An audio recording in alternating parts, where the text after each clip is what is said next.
Good afternoon, ladies and gentlemen. Welcome to the Viking Sports Network. We are powered by Vype Media. Eric Holt broadcasting live with BJ Hill. How you doing? Doing great. Happy Thanksgiving vacation.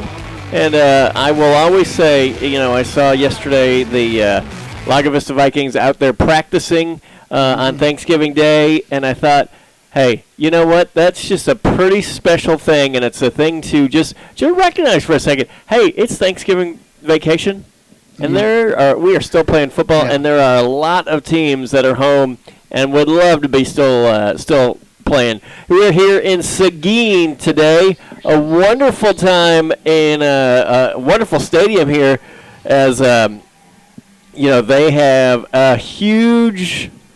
We have made it to an awesome press box. How about that? Yeah. And it's just it's a beautiful stadium, huge press box, huge. What's the word I'm looking for? The scoreboard. The scoreboard is amazing. Jumbotron. It is a jumbotron for sure. And so today we've got LAGO VISTA versus Edna, and let's talk first about Edna. They have they are 10-2 on the season. They are. Have a second-year head coach named Jimmy Mitchell. He's in his second year there at Edna.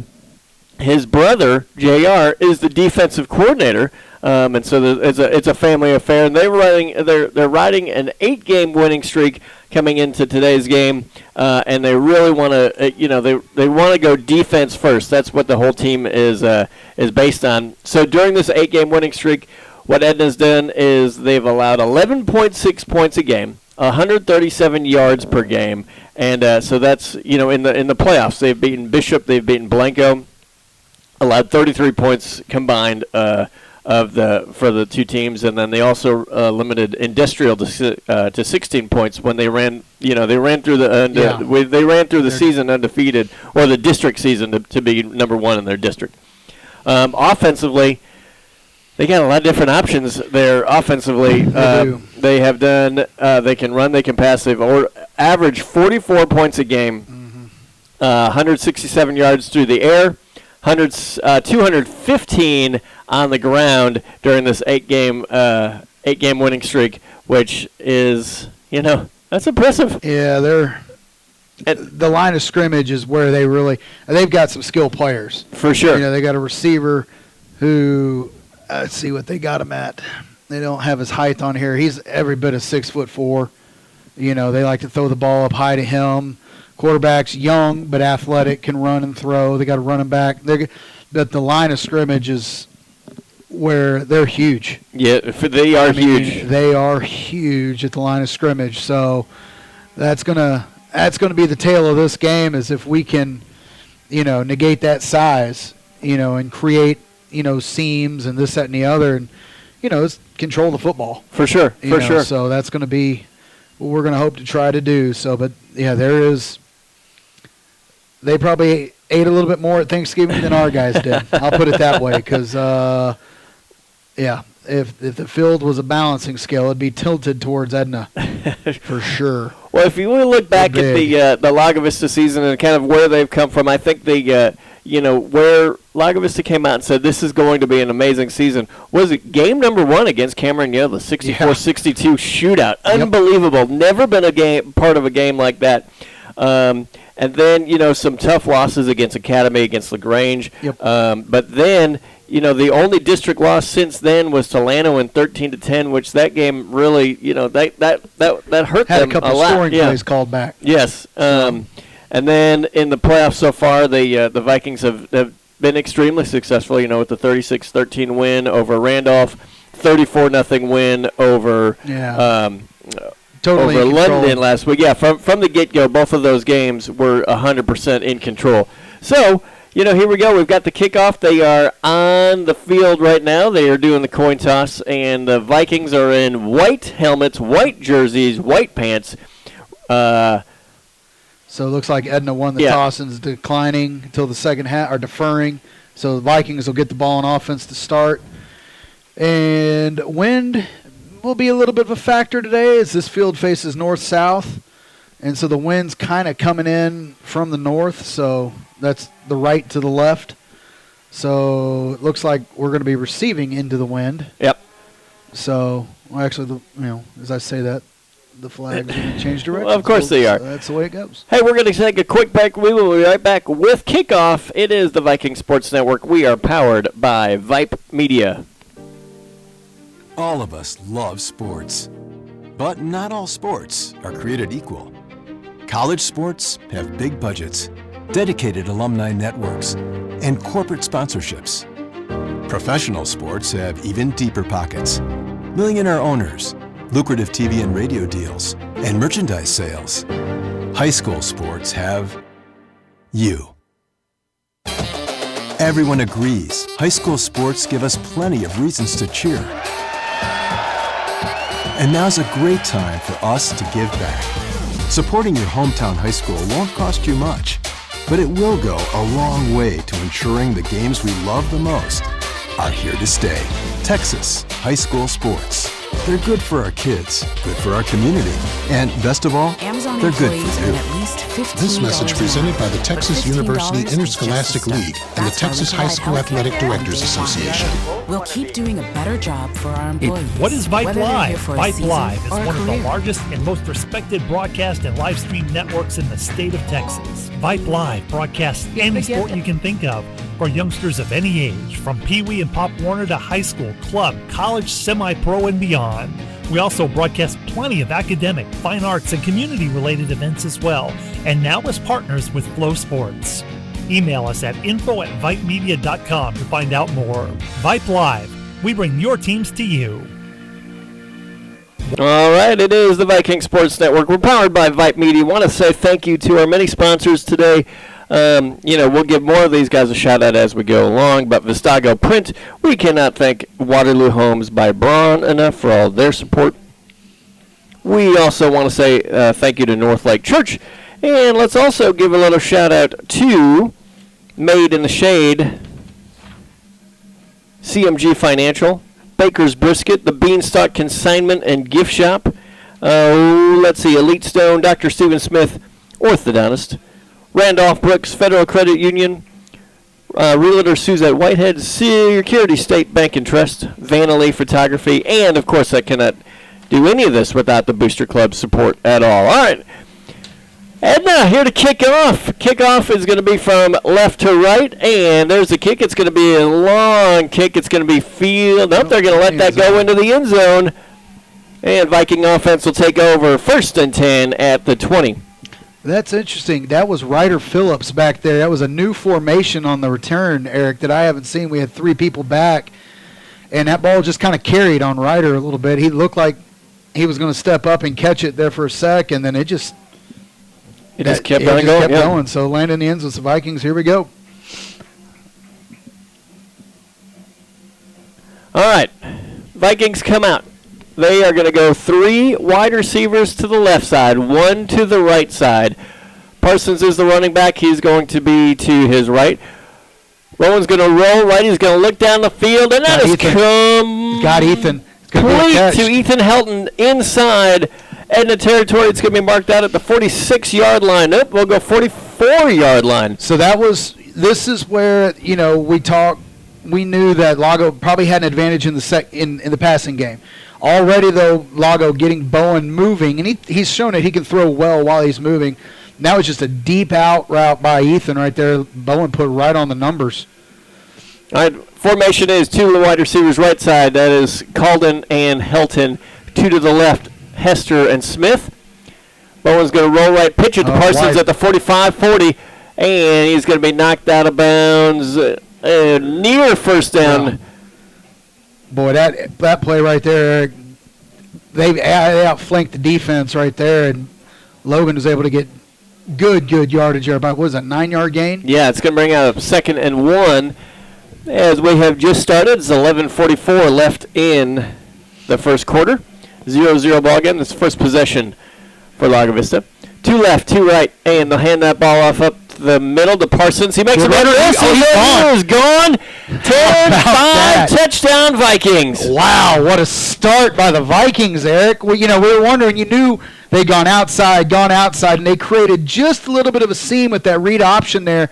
Because, if the teams have been watching, you cannot forget about Bowen's stop. If he pulls the ball out and you let him go, he can hurt you. And two defenders went with him, and Logan just found a seam. Logan, not real big, and just kind of hid behind the line and busted through, and Vikings on the board first. And that is a great start. First drive for the Vikings. Gavrett to kick off, or to kick the field goal. Ooh. Oh, crap. And Bryce Jackson is going to, he bobbled the snap. Yep. And they weren't able to get it. Bryce rolled right, tried to throw it in the end zone for the 2-point conversion. Yeah. That's going to fail, so that's going to be 6-0, and that's my fault because I put it up on the scoreboard as 7. So never count your chickens before they're hatched, and there we go. 6-0, Lago Vista leading at the first quarter. I don't think the snap got all the way to Bryce. I just think, he wasn't able to secure it, and kind of one of those Gavretts looking down at him, and he's looking up. Oh. I guess I got to do this now. Yeah, okay, fine. And, so, hey, still, though, the Vikings have scored first, and that makes now 3 straight playoff games. So, let's go, boys. Here we go. If your business needs more exposure, if you've thought about purchasing a couple of catchy yard signs or banners and you're not sure what to say or how to go about getting them ordered, no worries. All you got to do is call VISTA Print. They've got a dedicated design team that can create any marketing design or logo. What about business cards, card magnets? VISTA Print has you covered. Feel free to stop on by and then see what VISTA Print can do for you. Their facility is located right here in Lago Vista. Locals supporting locals, or you can call them at 1-888-255-5541. All right, so here we go. Vikings are going to kick off. They're kicking off from right to left at this point in their white jerseys. Pooch kick. And it's going to be fielded at the 32-yard line. It gets to the 40. Yeah, tackled at the 41 by Ryder Phillips. That was number 17, Colin Graham, the junior. So Edna's going to come out. What they talked about earlier today when we were talking about the other broadcast team from Edna, they're going to run from a slot tee to a spread today and just kind of adjust as the game's going to go on. They have a true freshman at quarterback. He is number 7, James. That's number 3. He's back in the backfield, Eric. No, he's going to take the ball out. Clay's going to go to the 45, the 50, and he is going to get first down. Oh, the Vikings had that play stuffed, but the quarterback had not really given. He still had the ball in his hands, and the Vikings. I believe that was who was that? Was number 72, Davin Zervitz in the backfield. Had blown it up, but the quarterback was able to pull it out of the running back's hand and get around the side for a first down. All right, so there's Clay. He's going to hand off. He's going to be taken down by Stojanik for a gain of 2 on the play. Same read option play. Puts it in the running back's hands right there. He makes a read, and he pulls it back out, and, maybe a 2-yard gain. But this is what they do. They want to they want to draw you in because that's what they're going to do. They're going to run, and then they have the ability to hit you over the top because they do have some guys on the outside as well. I got 2 in the backfield. Yeah, 2 running backs run to the right, 1 to the left. They're going to hand that off to number 1. Garcia Loss of 1 on the play. That was the freshman Cade Rodas. So you won't be number 3, Bryce Jackson getting up off the bottom of that pile. Viking defense being very aggressive, shooting gaps on those running plays right now. So we got a 3rd and long here, Eric.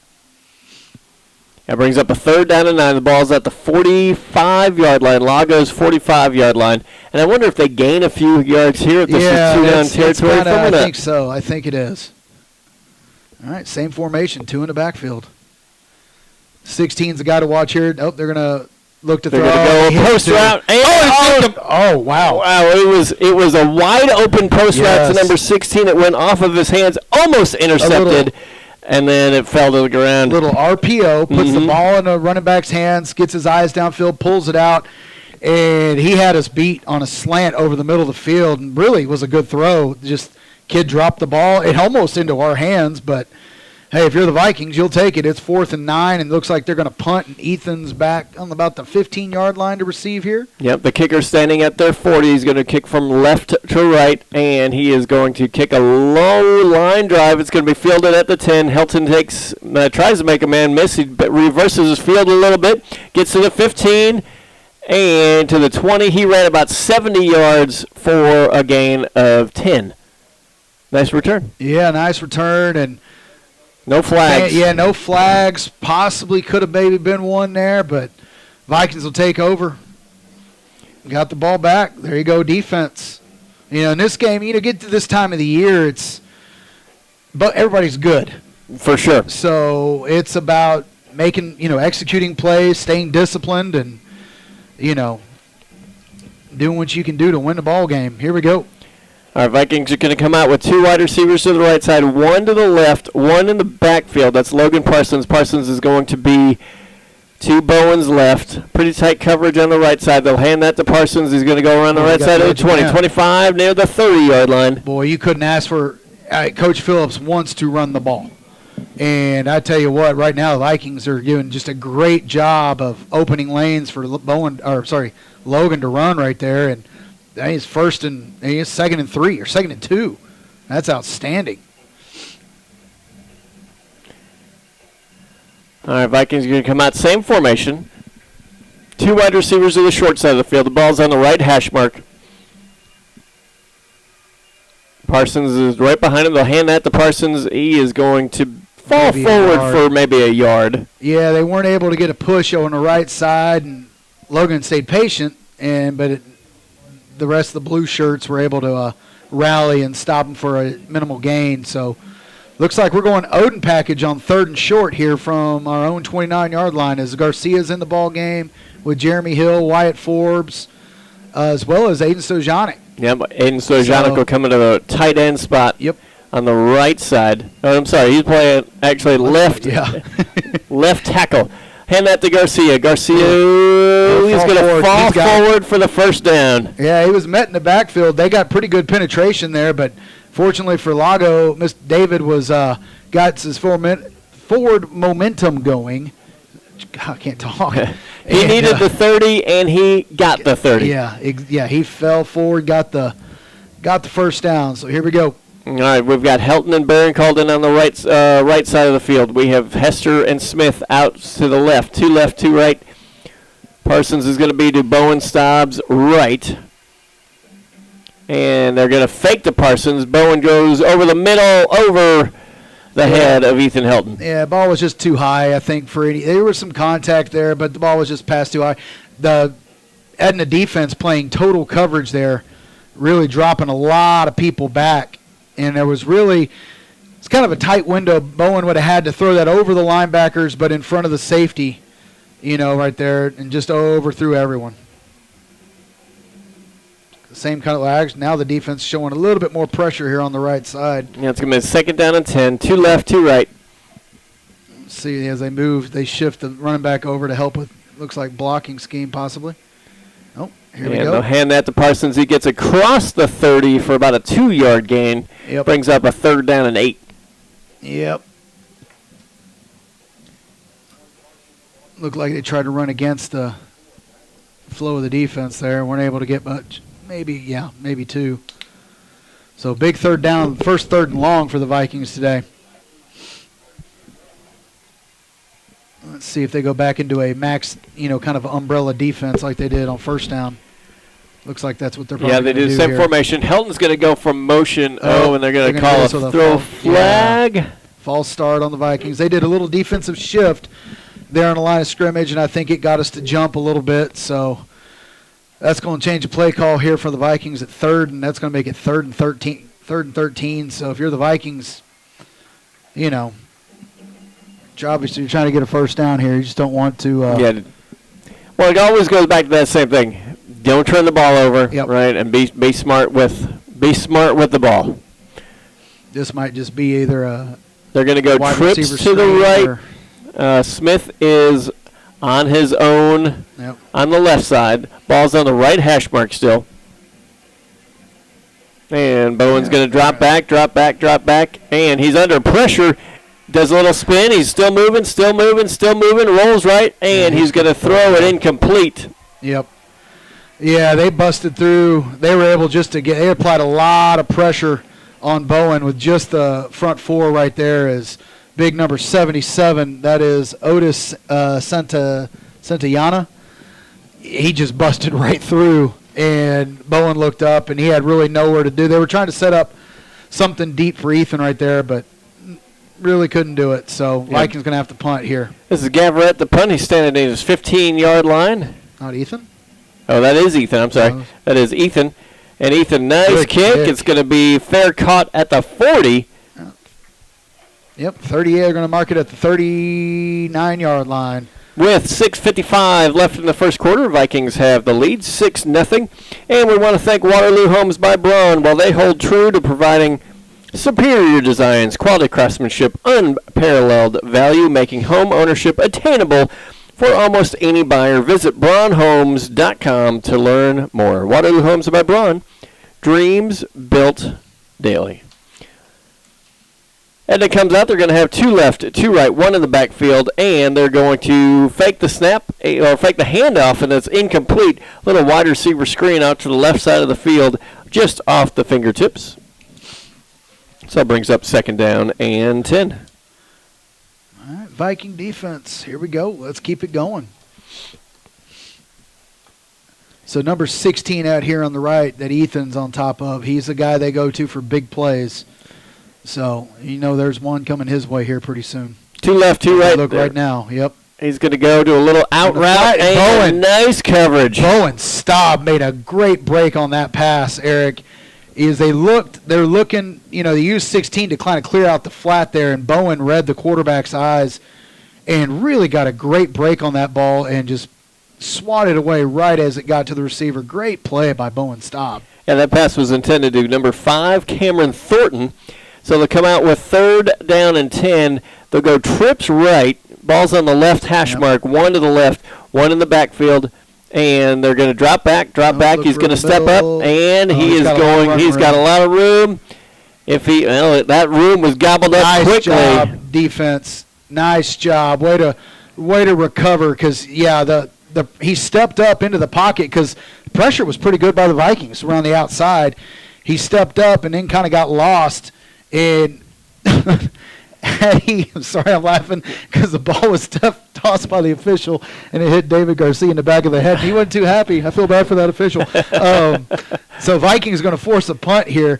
But, who was that? That was Bowen. That was Bowen Ethan. And Connor Cargan there as well. Yeah. So that was a great job by the defense once again. There's a snap, and the kicker's going to keep it himself. He's not going to get it. He's going to be well short. Vikings are going to force a turnover on downs, and they're going to take over on the Edna 47-yard line. We run the same thing. We have a good athlete back there with Ethan Helton as a punter. He has the same read, and I think their punter thought he saw something that really just wasn't there. And tried to make something that, I'm just going to say if you're gonna fake that punt, you better make it. Yeah, because now Vikings get the ball back midfield here. Let's go. Let's capitalize, Vikings. Here we go. Ball's going to be on the left hash mark. We have Helton and Smith on the left side. 2 tight ends on the left. Yeah, 2 tight ends, heavy formation, and they're going to hand that ball off to Parsons. Parsons going to go around the left side. Decent gain. Yeah, gains a couple. We'll give him about 4 yards to the 43-yard line. Yeah, Vikings, good formation right there. We're able to get hat on a hat, and you'll take that 4 yards on first down with that formation as Colin Davis and Jeremy Hill run off now as they're going to change it up.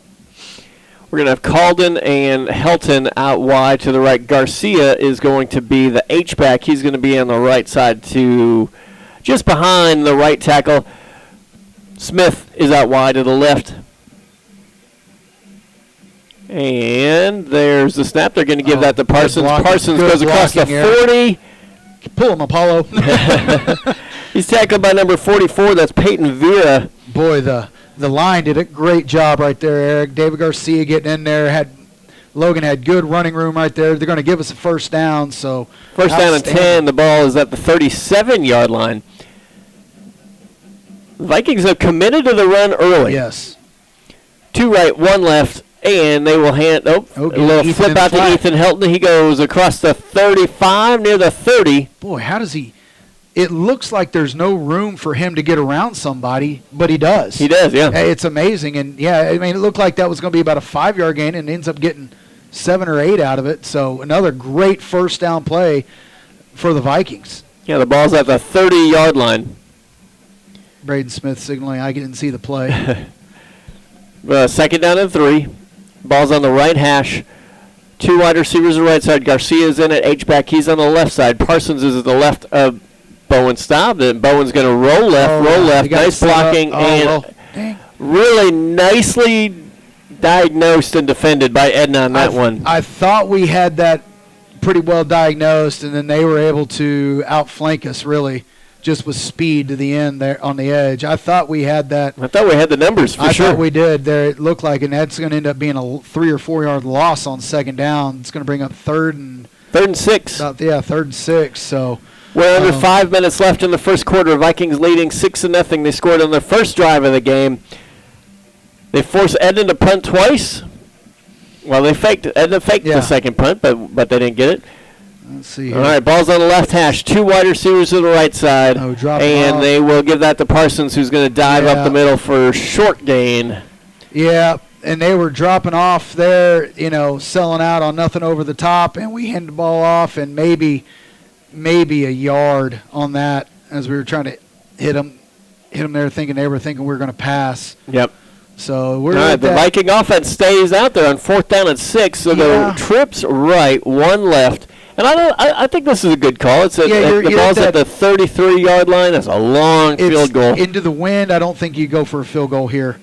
So maybe trying to get an offsides call. And we did, Eric. Yes. Oh, they're going to call us for a false start. You got to be kidding me. But that's clearly what we were trying to do, is draw the defense off. So now it's going to make it 4th and 11. Yeah, that's the second time that's happened to us where the defensive line has shifted. Yep. And when we've jumped. Yep. So let's see. Clock continues to roll. The punting unit will come out. And again, this game in the playoffs, you're playing to practice next week, right? Because if you've got to be incredibly smart with every single possession. So I think this is a good call, as Ethan Helton's going to stand on his 50-yard line. And he takes the snap, and he kicks, and that's going to nice kick. They had nobody deep. It's going to land at the 10 and be down at the 5 by number 2, Caden Fussell. Good execution by the Vikings right there on that punt, getting the ball inside the 10-yard line. So I have a feeling, Vikings have been selling out on the run and done a pretty good job of containing the run on 1st and 2nd down. You have a feeling they're going to try to maybe throw on 1st down here pretty soon to try to spark their offense. So let's see what happens. Yeah, we will. It's that chess match throughout the game. So we'll see what Edna does here as they come out with 2 running backs, 1 to the left, 1 to the right, and they will hand that ball off the middle. It gets to the 10, the 15, almost broke a really long one. Yeah, good run and run up. Well, it shows what I know. Let's just run it up the middle, and they got a good 7-yard gain on 1st down, 7 or 8 yards. And that tackle was made by Bryce. Nope, that's Bowen Staub made the tackle. Nice job. That was a gain of 7 on 1st down, 2nd down and 3. 2 running backs in the game. And they will hand that ball off the middle, and he's going to plow his way forward for a gain of 2. It's going to be close. Looks like he's short of the first down. Short. So big running back right there had the ball. That was, I got my binoculars here somewhere. Might as well use them. That's number 13. Drayden Ashford. He's a junior. He's a load. All right, same formation. 2 wide receivers on the right side, 2 running backs in. Quarterback keeper up the middle. He is going to have the first down. Goes across the 20. Gavin Hester met him about a yard too late. Did a good job making his tackle because Gavin Hester met him in the open field. So it's still going to be enough for a first down, though. With the next snap, we'll go under 2 minutes left in the first quarter, 6-0, Lago Vista leading. They'll come out with the same formation, 2 wide receivers to the right side, 2 running backs. They're to the quarterback's left and to the right, 1 wide receiver to the left side, and they're going to hand that ball off up the middle again. He's going to bob and weave his way for about a 5-yard gain. Yeah, it just hides behind. They've got, they got some beef on that offensive line, and he's just running back was just hiding behind him, and just weren't able to get to him until he gains, about 5-6 yards. So Edna is able to get their ground game going here early on in this third drive of the game.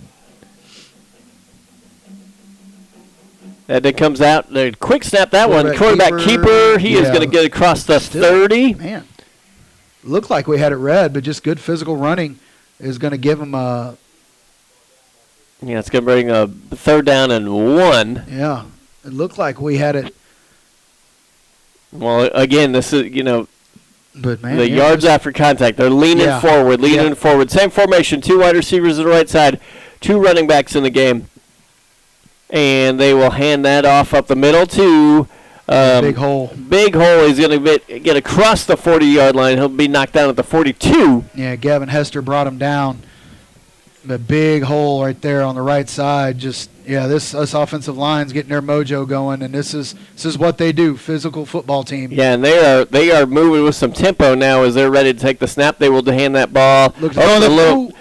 It's a fake handoff and a face mask. And a face mask. He's still going. He's at the 30, the 20. He is going to go in the end zone for a touchdown. I don't know. That ball was complete to number 5, Cameron Thornton. Yeah, we got a face mask on the play, that's for sure. But that pass was thrown in front of the line of scrimmage, and they threw a block on one of our guys going for the pass. So, you can do that if the ball's thrown behind the line of scrimmage, not in front of the line of scrimmage. So, Edna gets away with it. The face mask is going to be declined. Well, and it'll be taken on the kickoff. So, Edna has the chance to take the lead here. Well, and, really good play calling on their part because they had run, and then they just got it outside. Ethan saw the pass and was blocked off. He was trying to jump the pass because the quarterback, I will say this. There's a snap, the hold, and the kick is good. So Edna takes the lead in the first quarter with 26 seconds left. I want to thank North Lake Church, the Viking Booster Club would like to thank the North Lake Church for their continued support. North Lake has an array of programs for you and your family. You can join North Lake for Sunday morning services every week at 9 a.m. or 10:45, or if you want, you can join them online every Sunday starting at 9 a.m. on their website, mynorthlake.com. For more information about North Lake joining one of their community groups, please check out their website, www.mynorthlake.com. I don't know. I still want to see where that line of scrimmage was. So if it's a 15-yard field goal, you got to anticipate onside kick here for Edna because they're going to be kicking off from our 45. Yeah. So they're either going to pooch kick it, but I think they're going to go for it. What do you have to lose here for an onside kick? Right, because you'd get it at the 35. So I think you sell out on. I think you look for the onside kick here if you're the Vikings. And a good physical drive. That's what you knew Edna could do. Is with their size is be physical, and that was what Edna wants to do right there. Is control the line of scrimmage and get real physical. And Vikings, they are anticipating. There's only one person deep, and that's Logan Parsons. All right, so the ball's at the 45-yard line, the LAGO 45-yard line. Is in for LAGO.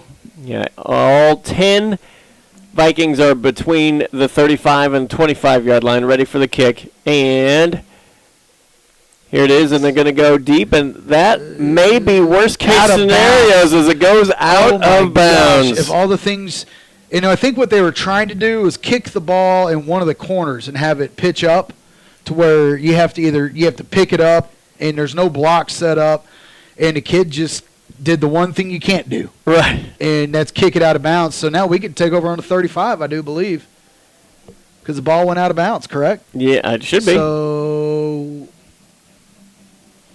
The umpire standing with the ball at the 30. I thought we took over on the 35.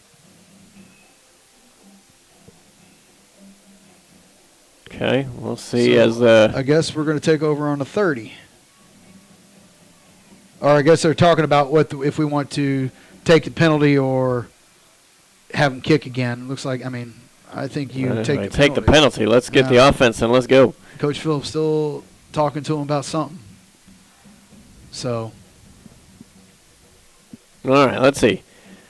Some conferring yeah, still. There we go. They're moving it to the. Yeah, here we go. Yeah, moving it. Well, they're going to kick again, looks like, Coach Eric. Yeah, all right. Well, that's interesting. So it's going to back them up.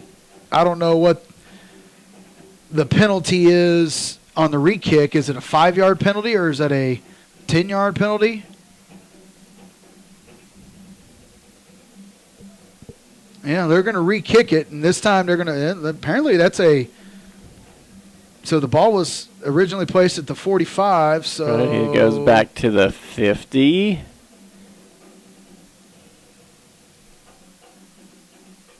So we've hit a bit of a stall here. Right. I guess the play clock's not going, so I guess everybody can take all the time they want. Yeah, no problem. So. All right, there's 26 seconds left in the half. Edna has taken the first lead of the game, 7-6. Now Vikings hands team is not on the field so much. So if you're Edna, do you try the onside kick here? Yeah, I'm not sure. We'll see. Because once again, I still think you have to be wary for that if you're the Vikings. All right. This is number 8, Giovanni. And there's that different formation back in the back, Eric. And that kick is going to go into the end zone. Yep. And so a whole lot about nothing. Yep. So the Vikings will take over on a 25. So in the end, we lose 5 yards. Sounds great. So. All right, Viking offense is going to come out. I think what the Viking offense has seen so far, they've got to be pretty happy with their ability to move the ball, and they have been committed to the run, right? Because I think what we've seen with Edna is you don't want them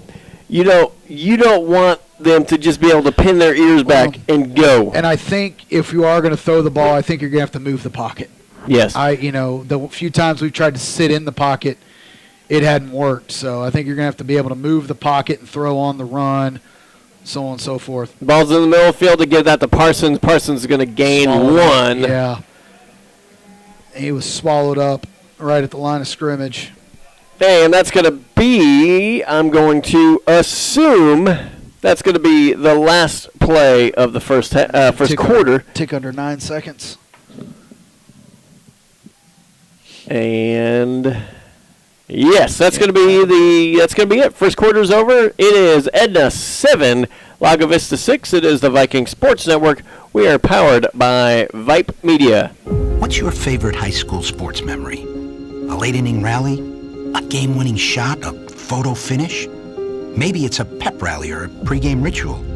Maybe it's the euphoria of a late-night bus ride home after a hard-fought win. Maybe it's having pizza with teammates after the game. Now, imagine if it never happened at all. School sports need your help. With budgets getting tighter, it's more than the games that are on the line. It's all the traditions, the community pride, the culture of your hometown high school. Plus, all those memories that are on the line, too. What can you do? It's simple. Buy a ticket when you can. Go to a game. Take the whole family. Let's do everything we can to keep those cherished school sports memories alive. This message presented by the Texas University Interscholastic League and the Texas High School Athletic Directors Association. All right, we are back in Seguin.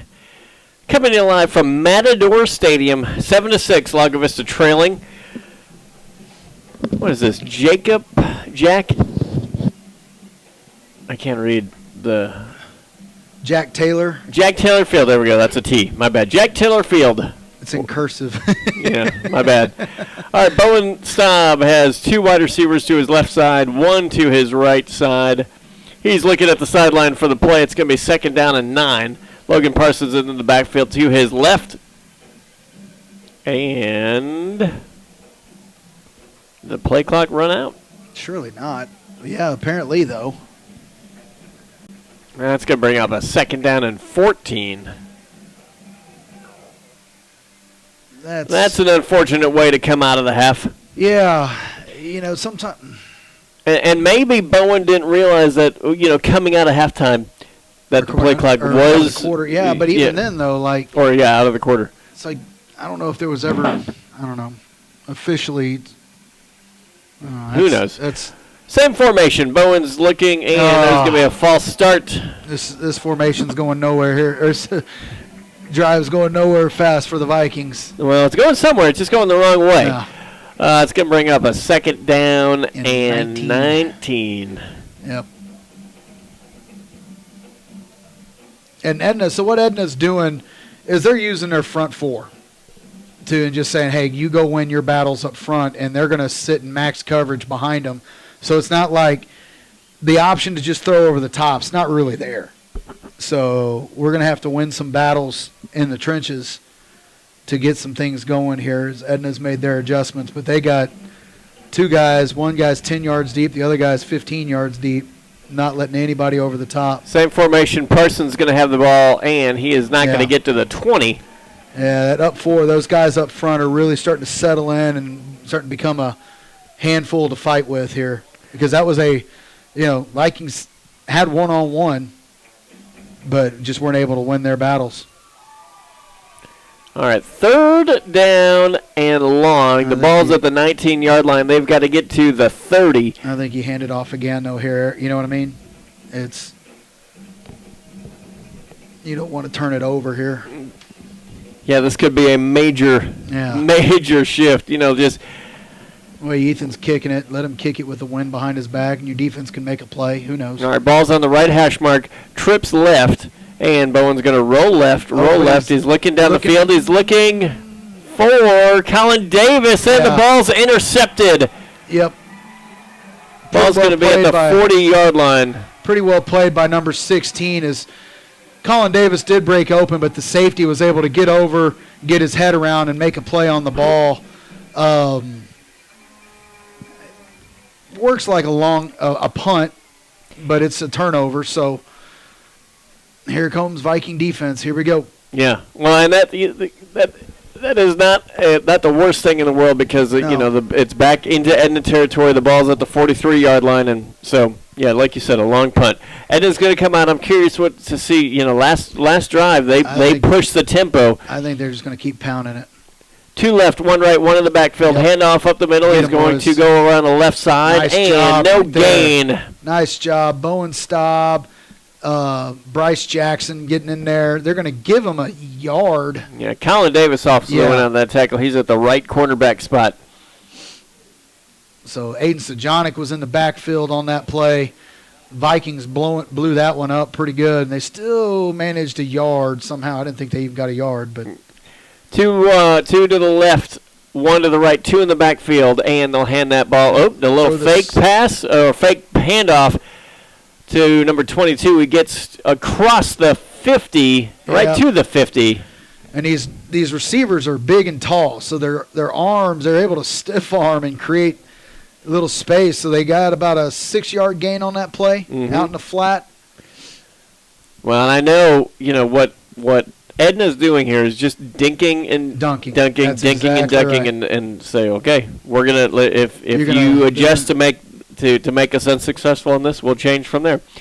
Same formation and quarterback keeper up the middle. He's going to go around the right side. He gets across the 50 to the 45, 1st down. Bryce almost had him in the backfield, just able to step through his tackle as Bryce went diving at his feet and almost made a great play. But it's going to be a 1st down as the quarterback is able to get around. And he's not a small kid either. No. For a freshman. He's a big young man. So come on, keep fighting defense. Keep fighting. You're right there. The ball's at the right hash mark. They have the same formation. 2 wide receivers left side, 1 to the right side, 2 in the backfield. They hand that off. It's a running play to the left side. And it's Aiden Stojanic, big loss on the play. That was an outstanding flying tackle right there. What effort That was awesome. Yeah, that was running back Ashford was running left, and Stojanik just came out of nowhere and got him, ripped him down. Yeah, literally ripped him down. 5-yard loss right there. Big play for the Viking defense on first down. So let's see what that does now that we've gotten behind the chains for the first time in a while. Come on, keep going, defense. Let's go. We go under 9 minutes in the first half. 2 running backs. And Clay is going to hand that off to the right side. He gets across the 50. There's a late flag. Yeah, that's probably going to be a hold. That was a running back, Cade Rodas, the true freshman. The Viking defense, Eric, is flying to the ball. That was maybe a 2-yard gain, and there was a bunch of white shirts just moving. This will be the first penalty of the ball game against the Cowboys. Penalties declined, so we're looking at 3rd and it's about 3rd and 14. Yep. Yeah. So ball is at the LAGO 48-yard line. 7-6. You know, when you get to the 3rd round of the playoffs, everything. There's nobody's easy. No, right? Everything is going to easy. be so amplified. The intensity is so much more amplified. Edna's going to come out. Trips left, 1 right. They're going to look for a pass down the field. He's got under pressure from Ford. And Ford sacks from behind. Outstanding. They were looking for the receivers downfield in a deep route. Ethan Helton had his guys covered. Colin Davis had the other. And by the time he was able to go to his 3rd look, there was Forbes bringing him down. Outstanding defensive series for the Viking defense. Is now the win's not there, but it's not a strong win, but they're having to punt into it. So let's see what happens, how this affects the ball. Yep, Ethan Helton's going to be back at his 16-yard line. Oh, what a defensive stand that was. That was awesome. Yes. You know, because the ebb of the game had sort of been flowing Ooh. Edna's way, and that's a short kick. It's going to land at the 25 and get an Edna roll to the Ethan Helton picks up the 10 and he goes to the 25. Eric, that was awesome. Now, they're going to mark the ball because they're going to say he was down when he picked it up, which he was not. His knee was not on the ground, but they're going to say his knee was on the ground when he picked the ball up at the 14. Ethan ran that out to the 22, which doesn't sound like much, but that's huge, getting it out of your own end zone. So they're going to say he was down when he picked the ball up, which is wrong. There's no other way to say that, right? Yeah. And I don't know the ruling of that calling if it's not a dead ball. His ball. No, they said his knee was on. They're going to say his knee was on the ground when he went down to pick it up. That's the only thing I can. That's the only thing I can interpret, Eric. Okay, so Viking offense is going to come out. The ball is at the 15-yard line. 2 left, 2 right, and we have 7 minutes and 33 seconds left in the first half. And Bowen's going to pitch to Parsons. Goes to 15 to 20. He's gone, Eric. He's gone, Eric. Is at the 50. He's got one man to beat. Come on. He is going to be in for the touchdown. Awesome. The pitch play, they've only run that option pitch, I think, one other time, or a couple of times, and they got pretty good yards out of it. Huge offensive play for the Vikings. So if you're the Vikings, do you kick the field goal or do you go for 2? Looks like, well, they do this every time, so it's hard to tell. We'll see what they're going to do. But what an answer, right? Wow. So the Viking or the Edna offense had just kind of had their way, got a touchdown. The offense on the field. Yep, they're going to go for 2. They're going to have trips left, 1 right, Parsons in the backfield. We don't go Odin here. All right, let's see what Coach Phillips has about 8 million wrinkles. Yeah, he's got some plays for this. They're going to call a timeout on the field. That is going to be charged to Edna. Yeah, Edna's trying to get some things together. What a play by the Vikings, Eric. That defensive momentum right on the offense. And Logan, it's like he broke free, and he was like, there's still a lot of green left to go. Keep going. And he just outran everybody. That was awesome. Logan Parsons with a big run. Oh, what a play by the Vikings. That was I don't know if he got touched. I don't think so. He caught the pitch, made 1 cut up the field, and then it was green and raring to go. Oh, man, he just outflanked the defense right there. Well, we'll run a timeout. What if they say if you're still considering that new house in Lago Vista or the surrounding hill country, if you would like to be part of the community in the North Shore, call Chris Manjarez of CMG Financial to get pre-approved today. Remember, it's the Chris team in Austin, 512-874-3702. All right, here we go. Let's see. We got Trips We're going right. to go same formation, Trips right. Same package. You watch all the pick plays here that we can run. Yeah. That's going to be Hester, Calden, and Smith. Bowen's going to roll to his left. He's looking for Helton. It's going to be incomplete. Ethan trying to essentially he was trying to post up his defender. Yep. He had a height advantage, and they rolled the ball out for him to get the ball over there to him, and just weren't able to execute the play. So the Vikings up 12-7. So, hey, the lead's the lead. Well, exactly, right? You know, and that was an answer. Yes. And I think to Edna just said, okay, we're going to lean on you. We're going to lean on you. We're going to have our way. And then Lago said, hey, listen, our defense is going to step up, and we're going to get the ball back, and we're going to score. Right? Amazing answer. Oh, that's awesome. Let's see what we do with this kick now. They're anticipating a pooch kick. So let's see what Gavarette. He's got the wind behind him. There's going to kick. It's going to go to the 10-yard line. It's going to be fielded, and he's going to take it out. It goes to the 20, the 30. He's at the 50, and he is going. If he's going to beat, Fussel's going to knock him out of bounds at the 10. So he's going to step out of bounds at the 17-yard line. Yeah, the coverage wasn't quite there, and that's a risky run. And so there's a big answer right there by the Cowboys. Nice run back. Yeah, all the way down to the 17-yard line. All right, so as we have 7 minutes, 6 seconds left in the first half. Lago Vista leading 12-7. They're going to come out. They're going to have a running back straight behind the quarterback. He's going to hand off. He's going to roll left to get to the 15 and taken out of bounds. Not taken out of bounds. Colin Davis and Hester with the tackle. Yeah, that's old 13 again. Drayden Ashford. He's a load. He's thunder in the thunder lightning package they have back there. So they get him going, and yeah, he's quite a handful when he gets his momentum going forward. All right, so they're going to have 2 wide receivers to the right side, 1 to the left. That's Ashford right behind. The quarterback's going to roll. He's going to make a man miss. He goes to the 10, the 5, and he is ridden out of bounds by Bryce Jackson. Yeah, looks like Topo was there, and just the turf monster got him. Topo read the bootleg, and just the turf monster got him. I mean, he had it read, but just lost his footing, and that allowed the quarterback to get around. But Topo's had good eye discipline on there, just stinking turf monster.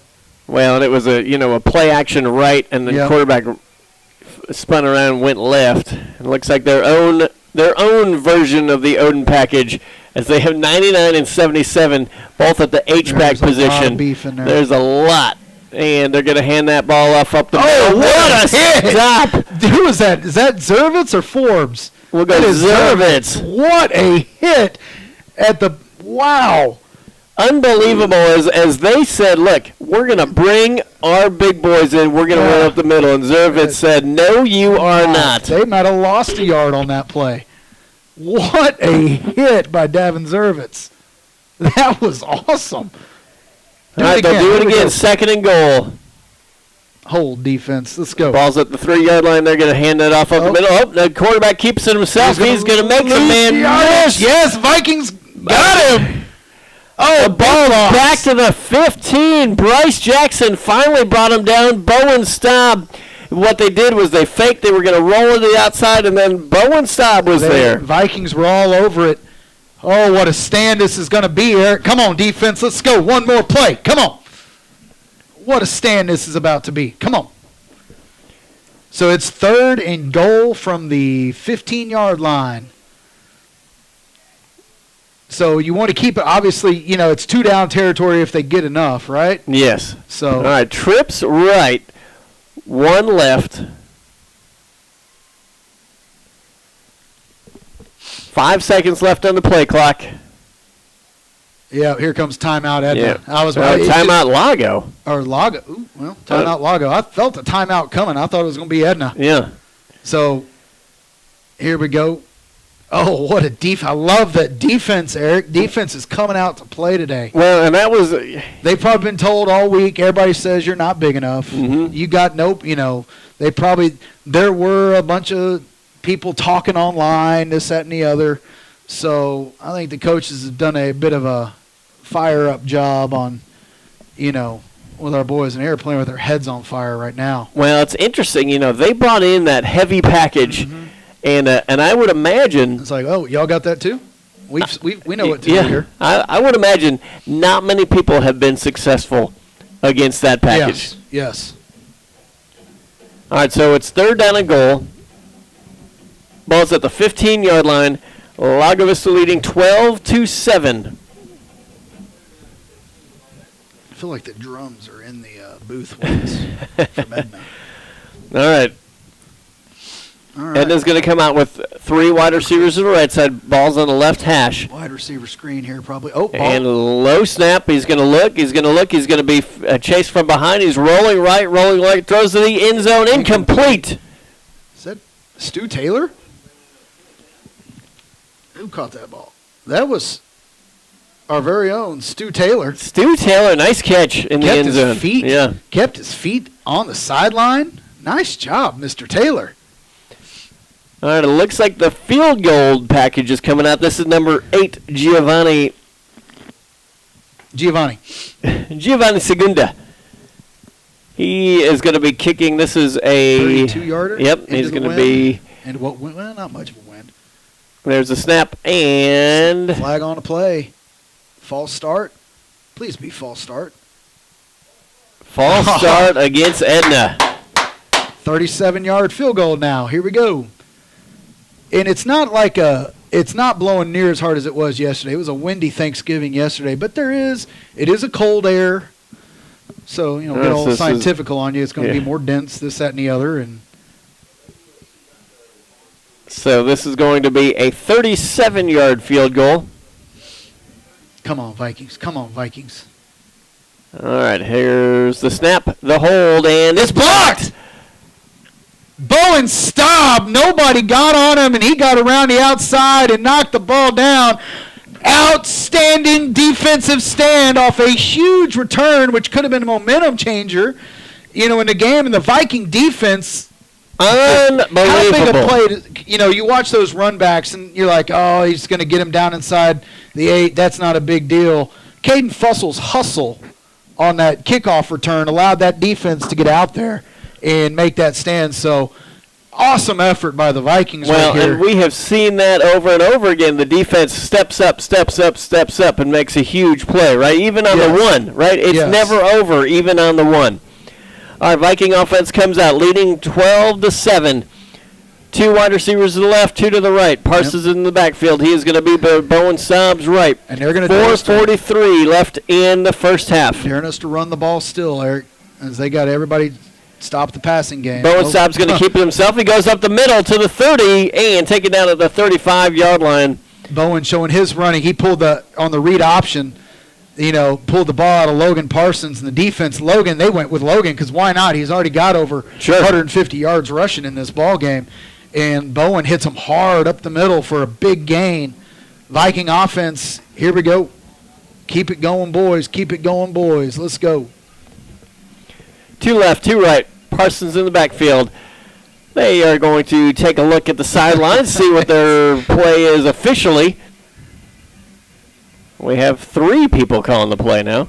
Coach Baugh, Coach Walker, and Coach Phillips. And they'll hand out to Parsons. Parsons goes across the 35, gobbled up. With a gain of 1. Gobbled up? Yep. That's a turkey reference. Well, we're under 4 minutes to go here in the half, Eric. Well, and I think if Vikings you're Lago, right? Like they're being very deliberate. If you're Lago, this is what you want to say. Hey, guess what? Yes. And then we're here to play some football. Yep. 2 left, 2 right, 1 in the backfield, and Bowen's going to take it. He looks left, a little screen pass out to Nice. Hester. Hester's going to be knocked out of bounds Tell you what, near the nice. 45-yard line. Nice pass and catch right there from Bowen. He had to throw that ball a long way out to the sideline. And Gavin, I mean, he threw a great pass. Gavin, nice catch. Big play on second down. It's going to make it 3rd and short. You know, I think the Vikings, they were going to bring in the Odin package here on a 3rd and a long 2. So Vikings have been trying to get the passing game going a little bit. So that was a... And we'll show how the Odin package is done here as we let's have hope so. 2 H-backs. Garcia Yep. has 2 wide receivers to the right side. They're going to put Helton into motion, and then they'll roll him back out. Garcia takes it himself. Oh, he is hit got hard. stuck. And it'll gain maybe a half a yard. Yeah, he got about a yard, and it looked like we were going to get in there, but the linebacker, that hole filled, and that was a good hit. Mm-hmm. It's going to bring up 4th and 1 from the 43-yard line of Lago Vista. And they're going for it. They're going to dare him to do it again. Going to dare him to do it again. It's a big momentum play here at the half as we're under 3 minutes. Same formation. And Garcia's going to take it himself. And Got it. I think he's got let's it. see Eric. where they mark it. I Yeah, think that's he's going to be a got the first down. I think we got away with maybe one of our H-backs being a little excited and leaving a little early. But, hey, nobody else saw it, so it don't matter. That's right. So big momentum gainer right there. That's huge for the Vikings to show that if they want to get a yard, they can get a yard. So All right, ball is at the 45-yard line. 2 minutes, 35 seconds left in the half. 12-7 is the lead for the Vikings. 2 left, 2 right.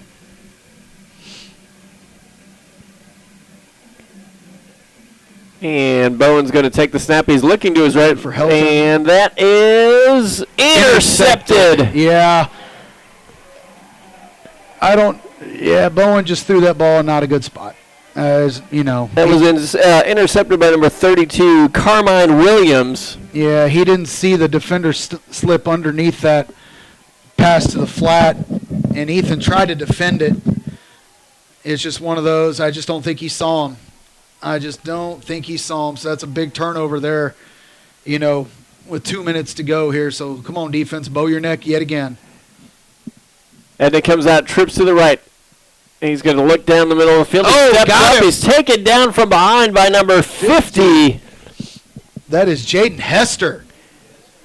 So they tried to hit the big hitter on first down, Eric, and Viking defense all over. Nobody is a covered. You can call it a coverage sack, but Jaden Hester just not quitting. Nobody on that defensive line. They're doing a good job of really pursuing the football, and that's going to be about a 5-yard loss? Yeah, it brings up a second down at 15. It moves them back And the clock into.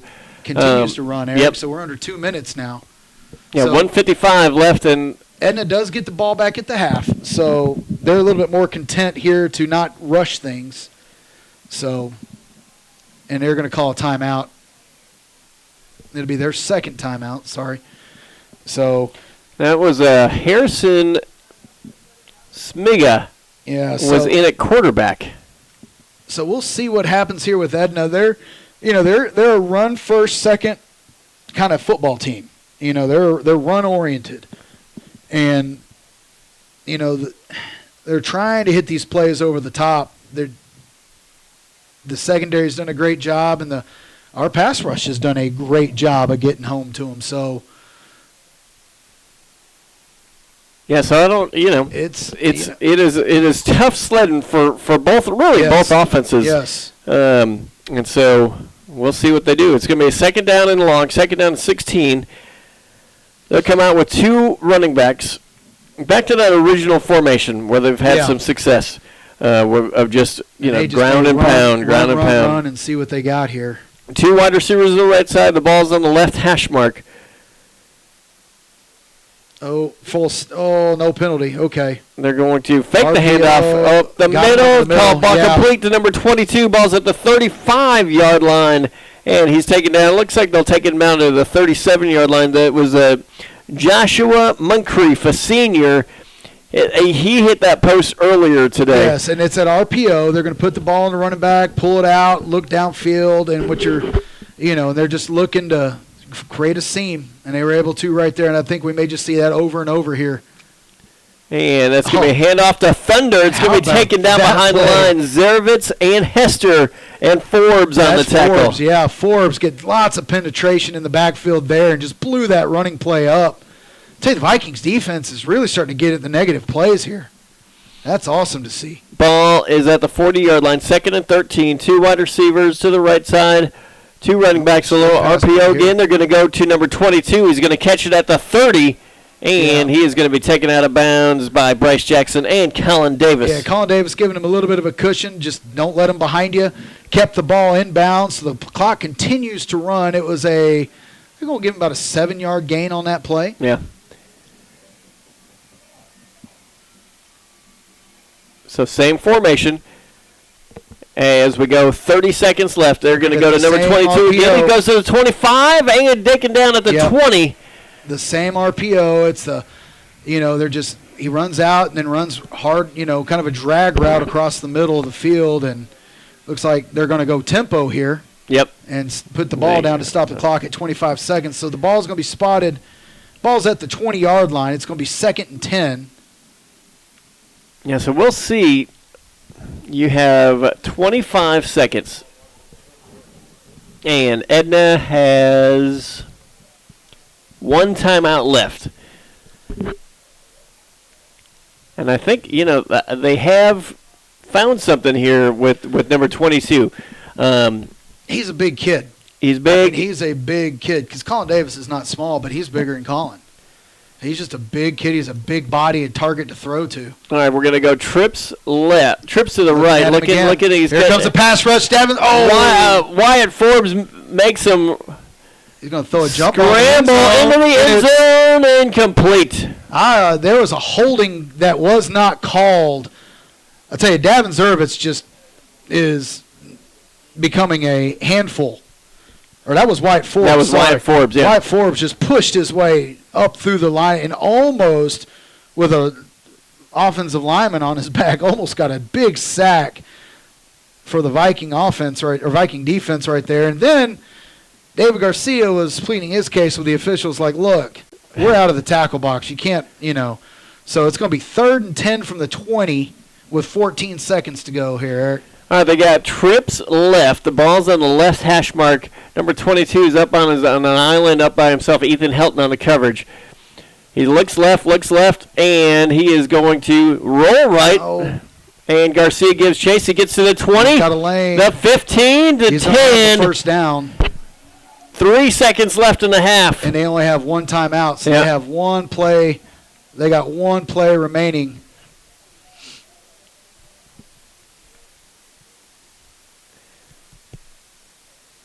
All right, we'll see if they want to go for the score or go for the... They must not have much faith in their kicking game. I mean, I think... this is a tough one, right? So the ball is at the... Okay, so they push them back a little bit. Ball's at the 8. So 1 play. 2 left, 2 right. And... Vikings can call timeout. Timeout right before the snap. Yep. Vikings have 1 more. Both teams, Vikings have 1 timeout remaining in the half, and Edna's already used their final timeout. So I'll be interested to see what we're doing here. All right. We got a couple of other additional sponsors we want to thank. Baker's Brisket. Hey, John from Baker's Brisket is going to come and talk some brisket at halftime, and so that'll be cool to visit with him. Don't forget the Beanstalk Consignment Store and Gift Shop. Christmas is coming up. Check out what they got. They got a lot of cool stuff. Elite Stone, Dr. Stephen Smith, orthodontist, Randolph Brooks, Federal Credit Union, and Realtor Suzette Whitehead. Don't forget Security State Bank and Trust right here in Lago Vista, and Vanna Lee Photography. give you some score updates from around the region or from around the Division I playoffs. Number 5, Lorena up on number 6, Columbus, 20-0 in the first half of that ball game, and Whitesboro up 21-10 on Shallowater. Those are the only 1 o'clock starts today. All right, this will be the last play of the first half as there's 3 seconds left. They're going to go 2 running backs, 1 to the left, 1 to the right. 1 wide receiver to the left side, and they're going to do a little RPO up the middle, touchdown. Big play. Yep, that was the Leighton Restman. Again, fake the handoff, hit the slant over the middle. Yep. Tough to defend. Yeah, guy looks like he's going to go in and block and then doesn't, just runs right by you. And RPOs are tough to defend. Oh, they did a great job executing on that. And they're going to go for 2 to make it a 3-point ball game. That's 13-12. They're going to come out with 1 running back. He's going to be to the quarterback's right. 2 wide receivers to the right side, 1 to the left. And they're going to look left, and it's good. Yep. Uh-oh. That is complete to number 10, Kevin Robinson, the junior. Got a Viking down, but he's walking off, so that's good. That's good. So, man, a great finish for the Edna Cowboys to that half because, man, the Vikings really, really did a great job in the second quarter of really controlling the football game. But it's so many times in these big games, it's how you finish those quarters or those halves. So, Vikings, keep your heads up. There's a lot of football left to play. You've played a heck of a ball game thus far. So all right, it is 15-12. Brand new ball game, right? Come back and let's go. All right, so we will come back and we are going to talk to John from Baker's Brisket here in a couple minutes to talk about his Thanksgiving week because I know it was pretty brutal and talk about some other stuff. It is the Viking Sports Network. We're powered by Vype Media. There are no words to describe it. The isolation, the boredom, the loneliness. If you're wondering where your teenage son or daughter's spirit went, you're hardly alone. The past year has been devastating, especially for them. But here's the good news. They might just find it again, playing high school sports. Workouts that stimulate, teammates and coaches that care, the sense of belonging so many of us have been missing lately. That's what school sports are all about. The sense of achievement is real, and the camaraderie is hard to beat. Coping with uncertainty is difficult, but school sports can help the teenagers in your family start feeling like themselves again. Encourage them to give it a try. High school sports, it's so much more than a game. This message presented by the Texas University Interscholastic League and the Texas High School Athletic Directors Association.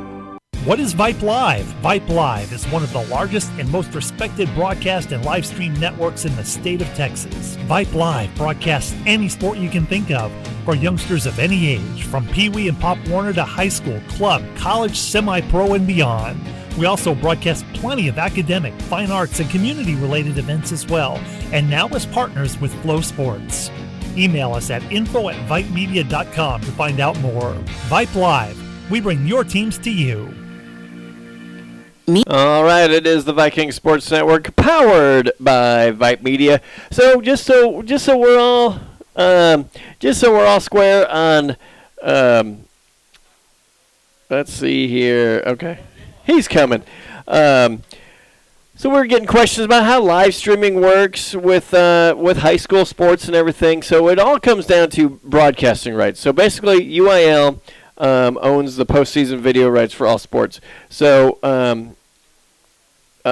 it's not going to be broadcast on. If it's not going to be broadcast, if UIL's not going to broadcast it on TV, it would be like Fox Sports. So Fox Sports really owns the broadcasting rights. The second right of refusal goes to NFHS, who usually subtract contracts to Texan Live or something like that. So we are the third person who can in line who can do video if we so choose. It's $1,000 per game, and so I know we would much prefer to do the broadcasts with video. However, there's some costs that goes along with that. So that's why BJ and I are doing the audio broadcasts. And so if you'd like to partner with the Booster Club, and if you say like, hey, my business would love to sponsor, another round of the playoffs, well, talk to the Booster Club, because they would be happy to team up with you guys and go from there. Let's see. Want to thank some of our other sponsors. If you need, if you're looking for custom screen printing and embroidery, well, Vistago Print continues to be a proud sponsor of the Lago Vista Booster Club. Sorry, I am. It's hard when you're the producer and everything at the same time. And I'm trying to find John right now, who is in the main hall. I think he's on the wrong floor.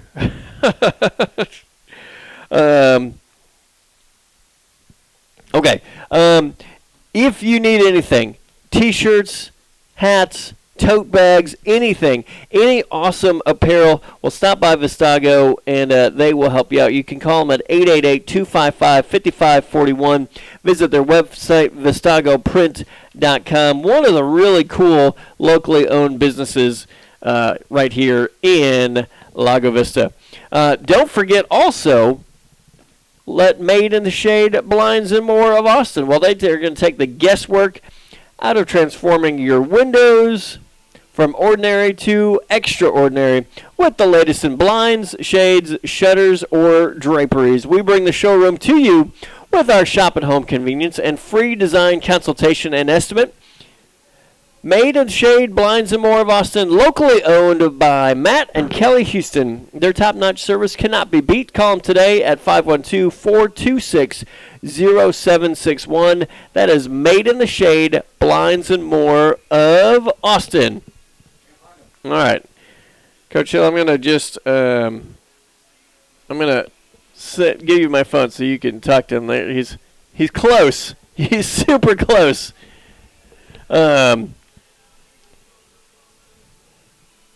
And, yeah, so that's it. It is the Viking Sports Network. It is halftime of a very exciting first-half game. Lago trailing 15-12 at this point. But, man, who knows? Who knows what's going to come up here in the second half? We'll take a quick break. It is the Viking Sports Network. We're powered by Vype Media. All of us love sports, but not all sports are created equal. College sports have big budgets, dedicated alumni networks, and corporate sponsorships. Professional sports have even deeper pockets, millionaire owners, lucrative TV and radio deals, and merchandise sales. High school sports have you. Everyone agrees high school sports give us plenty of reasons to cheer. And now's a great time for us to give back. Supporting your hometown high school won't cost you much, but it will go a long way to ensuring the games we love the most are here to stay. Texas high school sports. They're good for our kids, good for our community, and best of all, they're good for you. This message presented by the Texas University Interscholastic League and the Texas High School Athletic Directors Association. It's been a trying year for parents. They've been confronted with countless challenges and have always risen to the occasion. If it isn't too much to ask, the 826,000 high school student athletes in Texas have one last request. Please, set an example. Disorderly fan conduct at high school athletic events is on the rise. It increasingly involves parents. There's no question that parents are passionate. There's no question they care about their children. But at a time when we're all wound a little more tightly than usual, it's worth remembering this about Texas high school sports. Always be a good example. Stop unruly fan behavior before it starts. This message presented by the Texas University Interscholastic League and the Texas High School Athletic Directors Association. All right, it is the Viking Sports Network. We are powered by Vype Media. Well, hey, we found you. Yeah. I've been wandering around a little bit. And let me just say, this is John from Baker's Brisket. First of all, the turkey yesterday was spectacular. Great. I will probably never cook a turkey again while I live here because it was so easy. Like, hey, Thursday morning, come between 8 and 10 and come get your turkey. Well, okay. We did that. We had Wednesday evening delivery too. So yeah, it was amazing. And so the problem here was this press box is big, and so we're on the second floor, but level 1, right? So you're from the floor. If you're on the third floor, you're on level 2. So I told you to go to the second. I told you went to the second level. Second level, to the second floor. Yeah, or whatever. It's all very confusing. It's but you're a lot here. bigger than when I was here. Oh yeah, so you were a Seguin graduate I of '79. some year, so right? This stadium wasn't here. They've totally torn down and built a brand new high school. So my old gym isn't here. Yeah, it's completely changed. So this huge jumbotron was not here when you were here. Yeah, evidently that was quite a boondoggle. A lot of the citizens weren't aware that was going to happen, and it cost $1 million.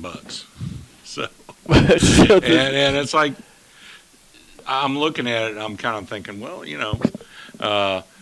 I get the message on my phone sometimes when I'm taking pictures, clean the lens.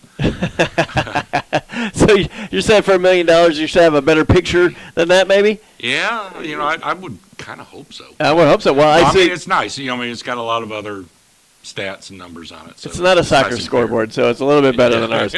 Well, hey, let's talk about your week really quick because I know you were busy. Yeah, I started cooking Tuesday evening. Okay, so Tuesday. Okay, so let's say this. You get all the orders and everything, and that was just we're gonna go Monday, right? Was the deadline to order? Sunday, okay, and so I had all my pre-orders, and I actually had a few extra, which miraculously disappeared throughout the week. Thank you for ordering extra gravy, by the way. No problem.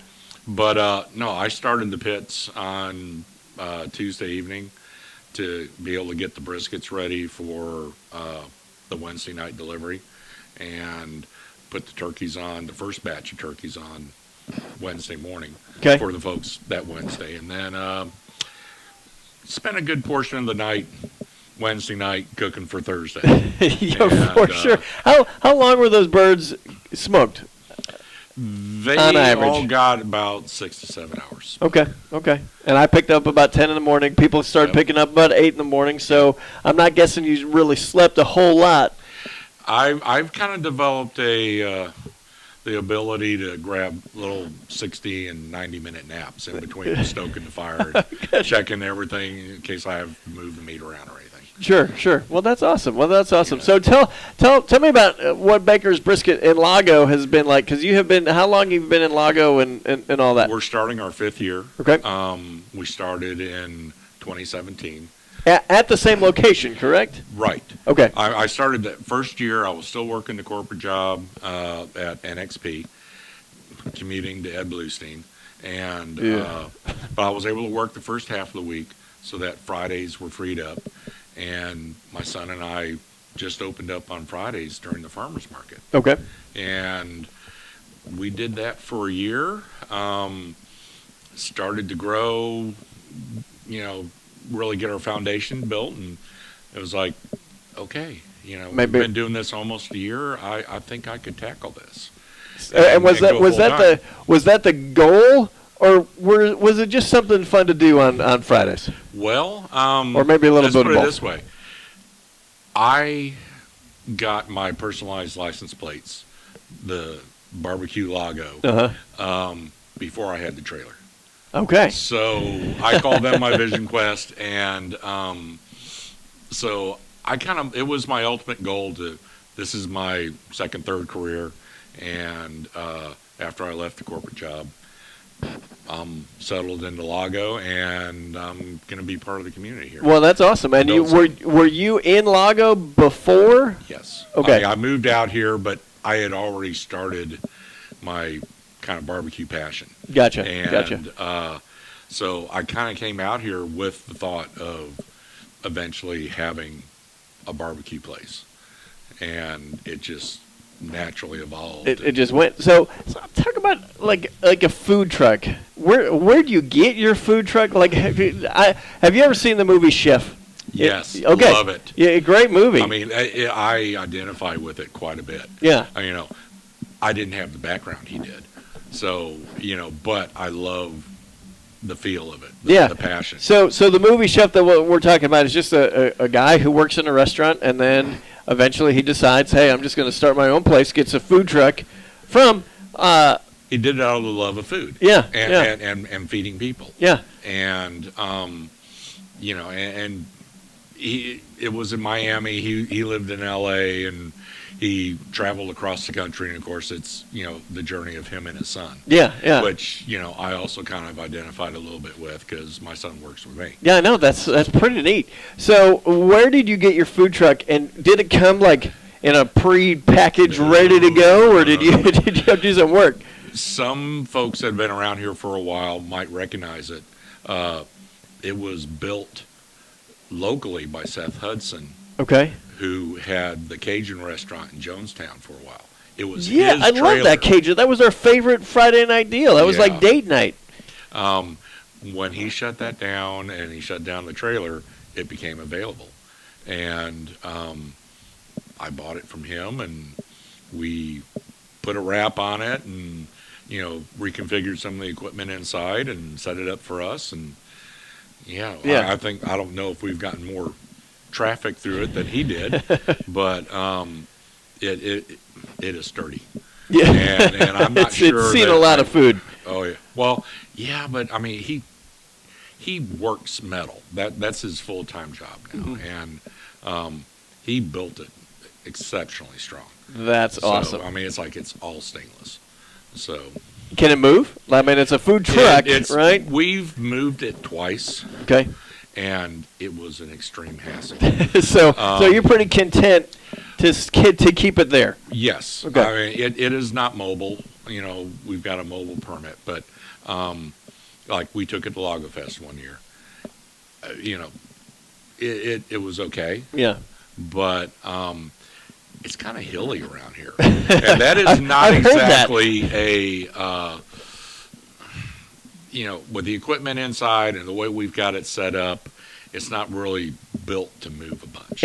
So if it is better if it's on, level ground. Yes. I mean, and now it's more the fact that we're established, and I can't give up my regular sales and my loyal customers to move off site for a day or two, or whatever. Well, let's talk about what are your hours and when you're there, and if people have never been, like your brisket is legendary, by the way. Oh, really? Yeah. Well, thank you. Yeah. I mean, we try to do our best.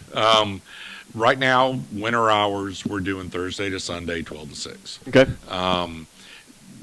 With the caveat that at any point we could sell out and we do close early. Right. Unfortunately, some folks don't get it that we can't just slap some more hamburger on the grill and make food for them. So it's a 24-hour process. If you are, you said Thursday through Sunday, right? 12 to 6. Right. So what time do you get there on Thursday or even Wednesday to start cooking that meat? Well, the briskets take 24 hours. Okay. So that's what makes them so good, right? They get 12 hours smoke and then typically 12 hours of heat. Just to finish them off. Right. Nice and gentle, low and slow.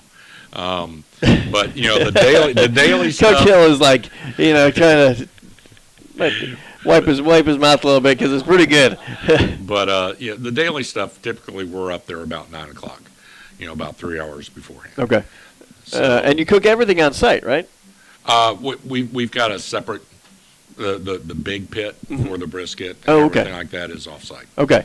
So what is, and how long have you been grilling, and when you were like, man, this is so cool? It's smoking. About I'm sorry. 10 years. Thank you. Yes, I'm sorry. My fault. There is a distinction. Because I grill burgers, right? I have not smoked a brisket in a while because it takes a long time. About 10 years ago, it's all fuzzy now, but I started. Yeah, real quick. It started off with one of the radio stations was doing a playoff bracket of the best hamburgers in town. Okay. So the folks from work, we were going around checking them out. Got through that, and then it's like we found some places that had some really good barbecue. Okay. So we decided to go do that ourselves. Okay. And we started going around. Oh, like make your own tournament bracket. Well, yeah. I mean, we got into, a couple times a week we go out to lunch and we try different places. Okay. And from there, I found out about Camp Barbecue and Camp Brisket up at Texas A&M. Went and what are those? Is that like a summer camp for guys who want to? That sounds awesome. It is, and they bring in pit masters, and it's run by Texas A&M Meat Science Department. Okay. The 3 professors of meat, Dr. Saville and Dr. Riley, and Davey Griffin. I mean, they're all amazing guys, but it's usually a Friday, Saturday, ending on Sunday type thing, and you go over all the basics, and they have, like I said, they have pitmaster panels, and you learn so much. That sounds fine. That sounds something I'd like to do. The biggest thing about it was I got to meet so many people. Yeah. And what's crazy is that it's like a meat market. Sorry. Well, right. Sorry, there was a meat joke in there, and I had to throw that in. It's sorry, that was a Coach Hill joke, and it was like. But the networking, the getting to meet, the barbecue community as a whole. I know a lot of pitmasters from all over the state now, and some from outside the state. Okay. And we all help each other out and all that. And I met a few guys, and just that kind of helped fuel the passion. I started working more at home and started testing it out on my friends and coworkers. That's nice. And do you have to have like a certificate, or what makes you a pitmaster? That's a big discussion. It's like some sort of online class. Basically, I mean, you it's not an official designation, but I think it's kind of agreed that if you own your own place, you're the main cook, if you're a competition guy that has probably won some awards or something like that. Okay. It's like anyone can be a pitmaster, but but it'd be like the level 2 pitmaster, right? But if you're making money, then there you go. Yeah, if it's your livelihood. So I'm almost there. I'm almost making money. All right. But no, it's experience and practice. Okay, that's good to know. Good to know. So, what's your favorite thing to smoke? Like, what's the if you had your choice, it'd be like, okay, this is it, and this is what I'm most proud of. Everybody can eat it. What would it be? It's kind of funny. It's on the side of the trailer, brisket. That's one of the things that when you go other places to try out what they have, you always have to try the brisket. Yeah, for sure. If they do their sausage in-house, you check that out. Ribs, yes.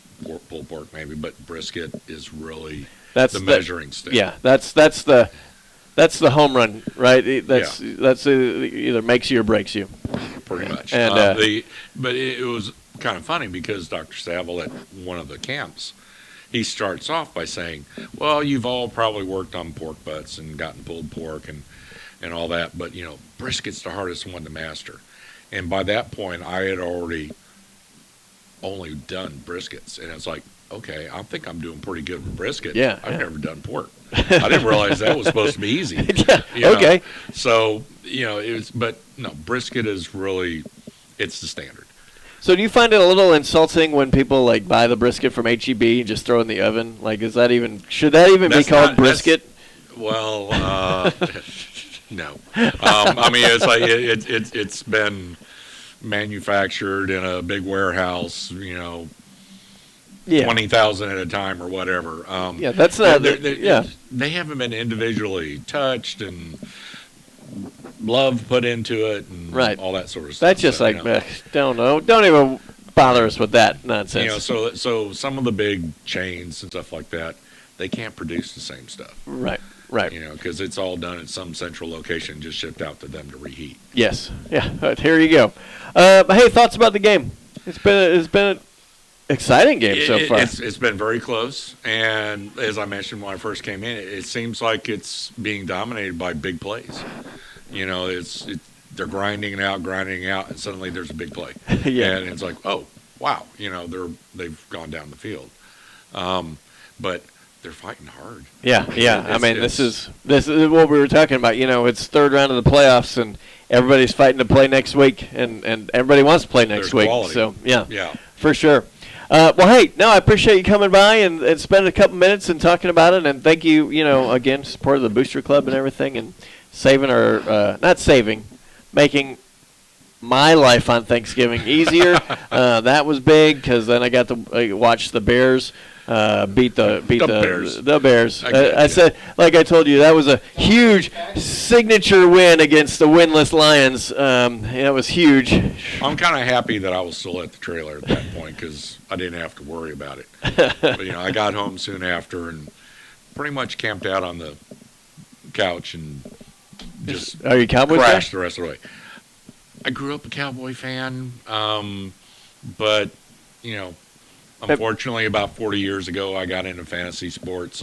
Now I'm just a football fan. Now you're a fan of everybody. I'm following everybody. Just give me the points. You know, that's the good thing about fantasy football. Like, you're so into the Jaguars Texans game, or you're like, man, this is my big one. Probably not. Yeah, probably not. But there's maybe many options there. Unless you have Trevor Lawrence, right? I mean, maybe. No. If you have Trevor Lawrence, you're not a fantasy football fan, or a good one at that. But Brandon Cooks on the Texans seems to be the only one producing between the two teams. So. Probably so. Hey, we got about 4 minutes until the second half's going to kick off. John, appreciate it. No, I appreciate it. And you visit the food trailer, the food park, right? That's where we're right off of Loman. He is open Thursday, Friday, Saturday, Sunday, 12 to 6. Yep. 12 to 6. That's the winter hours, so stop by and see him. And if he's sold out that day, then come earlier the next day. That's it. You know, one of my friends, it's, show up late, lose weight. Hey, John, thank you, sir. Have a pretty good one. We'll be right back. It is the Viking Sports Network. We are powered by Vype Media. I've got a math question for you. When you add tolerance, subtract prejudice, and multiply efforts to treat one another with respect, what do you get? Less division. And school sports have it down to a science. Looking for an example of what can happen when we realize there's more that unites us than divides us? Look no further than high school sports in Texas. This message presented by the Texas University Interscholastic League and the Texas High School Athletic Directors Association. What is Vype Live? Vype Live is one of the largest and most respected broadcast and live stream networks in the state of Texas. Vype Live broadcasts any sport you can think of for youngsters of any age, from Pee Wee and Pop Warner to high school, club, college, semi-pro, and beyond. We also broadcast plenty of academic, fine arts, and community-related events as well, and now as partners with Flow Sports. Email us at info@vypemedia.com to find out more. Vype Live. We bring your teams to you. All right, from the moment you discover your favorite floor plan to the thrill of customizing and designing your new home, there's nothing like the experience of watching your home come to life. The Waterloo experience ensures that every aspect of your home, from countertops to floors, are influenced by your unique lifestyle. Waterloo Homes by Braun, your choice, your style, your home. Coach Hill, what do we need to do? Turn your mic on. It's on. Now, what do we need to do? Yeah. Oh, well, get the ball back and score. Sure, okay. Keep it simple. It's that second quarter, we dominated 11 and a half minutes of that second quarter, but they were able to win the last 30 seconds. So that, I think we got to move past that. And like you said, going into the half, like, hey, if you would have said 3-point ball game coming in, I think you'd have been okay with that. So just get out there and keep doing what you've been doing, which is fighting hard on defense and making some big plays on offense, and just, go try to win this next quarter and see where it gets you in the fourth. Exactly. So And I do think, you know, when we were looking at the beginning, it was like, ooh, man, this is going to be a tough game. And we showed it the first half. It's like, okay, hey, we're in it, right? We're right there, so let's go. Hey, give a shout-out to Coach Gonzalez all the way in Kentucky listening in and saying hello. Also, my mom won't be calling me because she's actually at home at my house today. And she should be listening to the broadcast. So thanks for listening this time. Now that somebody showed you which button to click, so no, that's pretty challenging. I know. Also, they are doing the Edna Sports Broadcast has this game on Facebook Live, which is kind of cool. And I sent a mole over there. The young Holt, Andrew Holt, is over there doing broadcasts for them, and so hopefully he doesn't say anything offensive or anything like that. He's doing well for us. All right, Lago Vista is going to come out. They are kicking from right to left. Marlon's going to kick a short kick. It's going to go to the 20-yard line. Learned our lesson from kicking it deep. Let's go to the 30, the 35, 40, and pushed out of bounds at the 45-yard line. No flags for a late hit. Thank you very much. That's number 5, Cameron Thornton, the senior, who returned that out to near midfield. Also no flags for a possible block in the back. As one of our players it was close. I mean, it looked like we were breaking to the ball and got, I don't want to say hit from the side, but it was close. It was close. All right. So, good field position for Edna. Cowboy offense is going to come out. We'll see what they want to do. They had success with the RPO of just faking the handoff and then throwing it on the slant over the middle at the end of the half. They'll come out with 2 running backs, and they'll hand that to Ashford. Ashford's going to be taken down by Garcia with about a good 1 yard gain. David Garcia blew that up, and it's that same look. They have two running backs side by side or either side of the quarterback, and he puts it in their stomach. His head's up, making another read, and sometimes he pulls it out. Sometimes he'll leave it, give it to him. So 1 yard gain right there for Viking defense. Good job on first down. Edna looking for some tempo as they are up on the line, raring to go. Same formation, 2 running backs. That's Ashford and Rodas. And they're going to hand that RPO again, and incomplete pass intended for number 22, Joshua Moncrief. Same look, and the Viking defense had eyes in the backfield, well disciplined right there. 3rd and 9. Yeah, this would be a huge This stop. would be a huge get the ball back on the first 3. Get the ball back right away. Come on, boys, you can do it. Let's go. Same formation, and try to move with some tempo, but they do the same thing, right? The same thing. Everybody gets set and then stands back up and looks at coach, or one of the coaches. We don't know which one. They got defensive backs for Lago playing within 5 yards. Pretty decent press. They're going to back off a little bit, and looking for he downfield. is going to go down the field and incomplete. Ball was underthrown. Both players were using hands. We're on the Edna side of the field, and they're groaning about no pass interference penalty. Both players were using their hands. The ball was underthrown, which I think led to the contact. So Vikings get off the field, Eric. Yeah, 3 and out. That's outstanding. Once again, pretty dang good coverage. They rolled the quarterback out right there on that play, on that pass play. As both teams have shown they're going to rush the passer pretty well. Yeah. So, both teams having to move the quarterback to get passes off. So, there you go, defense. Great job. All right, kicker for Edna is at his 30-yard line. He's going to roll to his right and kick a high short kick. It's going to land at the 25, roll to the 20, to the 12-yard line. Yeah, It'll shut down. 20-yard roll right there. They kept Ethan away from that one because they didn't want to pick him up and run with it. Yeah, well, the kick, like you said, it was not a long kick, so Ethan can't get there to the ball, and there's that's a big. So there's a a personal foul against the Cowboys at the end of the play. So that's going to move the ball from the 12-yard line out to the 27. Is that right? Did I math that right? Sure. Yeah, I didn't see the penalty. I don't even recall seeing the flag. These flags apparently apparently the officials' pants fit a little tighter after Thanksgiving, and they just haven't been throwing many. So can't get them out of their pockets, I guess. Well, and I will say I do appreciate, the playoff caliber refs have been in the 3 games that we've seen. They have done a really good job because we've seen refs. That's a tough job. They've done a good job today. 2 left, 2 right for Bowen Staub. He's standing on the left hash mark. He's going to roll to his left, keep it himself, and get out near the 30. Yeah, tried to run the option play to the left side, to the short side of the field, and made a good decision there. Really had nowhere to go with it. Gets about maybe 1.5 yards, 2 yards on first down. Yep, brings up 2nd down and 8. Ball's at the 29-yard line with 10 minutes, 27 seconds left in the third quarter.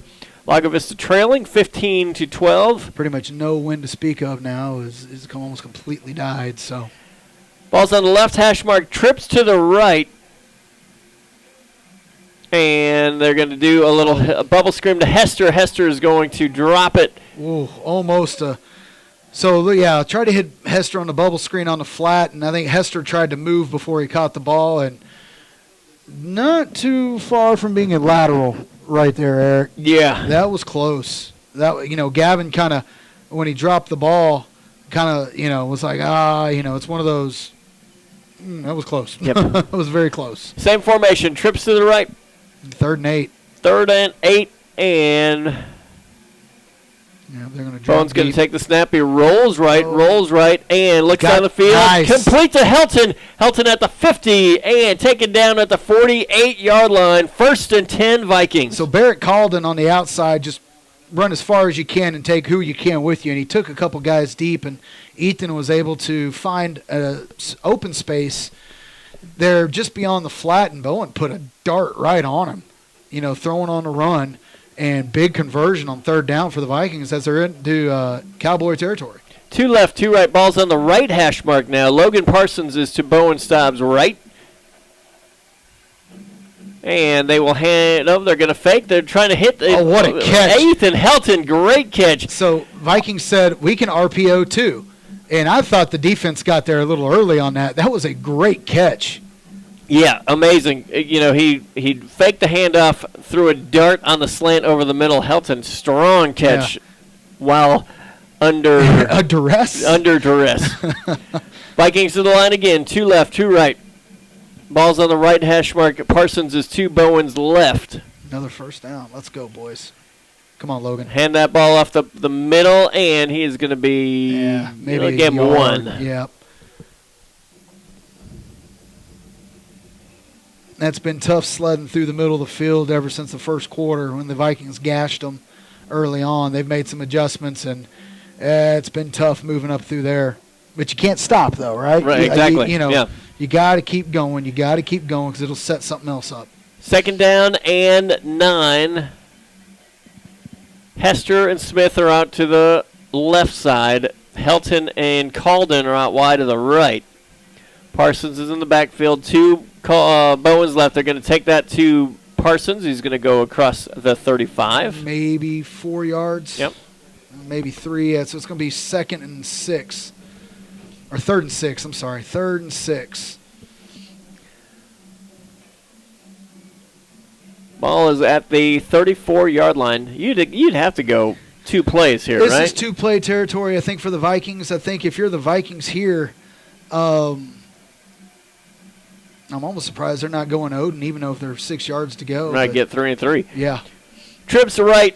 Ball's on the right hash mark, and Bowen's going to take the snap. He looks. He's under some pressure. He's got a man over the middle. Incomplete. No flag thrown. And I think it was a good call. I think Calden just lost his footing. Turf Monster gets us again. But he was breaking open. He was on the back side of the defender who was trying to cover him. And if he doesn't fall down there, Eric, because Helton had cleared out through the middle and taken the safety with him. Yeah. And if Calden doesn't fall down there, that's a big play. Another big play for the Vikings. So. 2 left, 2 right. 4th down and 6. Only rushing Bowen's 3. going to roll right. He's got a man. That is completely Calden. Too easy. They gave Calden so much cushion.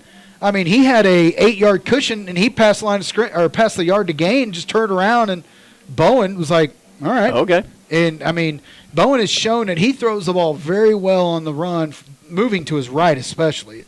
And he put that ball right in between the 2 and the 1, an easy conversion on 4th down for the Vikings. 7:42 left in the third quarter. Ball is at the LAGO, or Edna, I'm sorry, the Edna 23-yard line. 1st and 10, 2 left, 1 to the right, and they're going to give that to Parsons. Parsons is going to be gobbled up for no gain. Tackle made by number 32, Carmine Williams. Yeah, he made just a really good one-on-one tackle right there as Logan wasn't able to create kind of any space to create a move. So, good defensive play on 1st down by the Cowboys. Calden and Helton out wide to the right. Smith out wide to the left. Garcia's checked into the game as the H-back. He's on the left side. Parsons is lined up behind him on the left side. Bowen's going to keep it himself. He goes around the left side. He's got the numbers. He goes 25, the 20. Taken out of bounds by number 24. Tell you what. Peyton Bradley. You know, you don't think of Bowen as a physical runner, but he just ran right through an arm tackle right there, number 44 on defense, who really did a good job of stringing it out, and Bowen just ran through him, you know, and got positive yards out of what looked like wasn't going to go for much. So, once again, you know, we say 2-down territory. We do have a very good field goal kicker, and we are within his range right now. But you also feel like you can keep on going. Yeah. You know, so we'll see. This is a 3rd and 5. They come out with balls on the left hash mark. Bowen has 2 wide receivers to the left side, 1 to the right. But Parsons is going to go around the right side. He goes to the 15. First down near the 10. Boy, I tell you what, Logan just got to the edge and then made a cut up field. And I tell you, physical run by Logan Parsons right there. Vikings convert again. This is an outstanding drive that the Vikings have got going here. And I tell you what, it's an answer to that first half.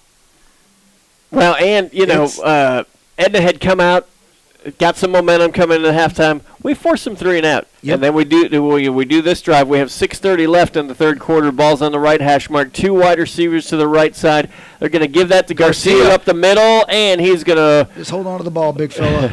He is going to go down to about the 9-yard line. About a 3 or 4 yard gain before the rest of the blue shirts were able to get to him. And that's an interesting look too, right? Yeah, we have not done that very much this year. I have a feeling you see Braden Smith down here all by himself. He is about 1.5 feet taller than a defensive back on him. There might be a ball coming his way here at some point. 2 wide receivers to the right side, 2 in the backfield.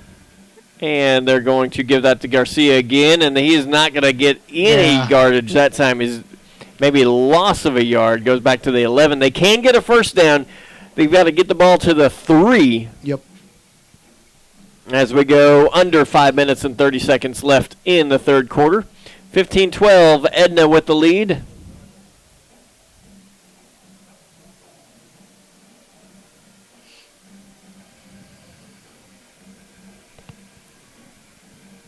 That's a good point, sir.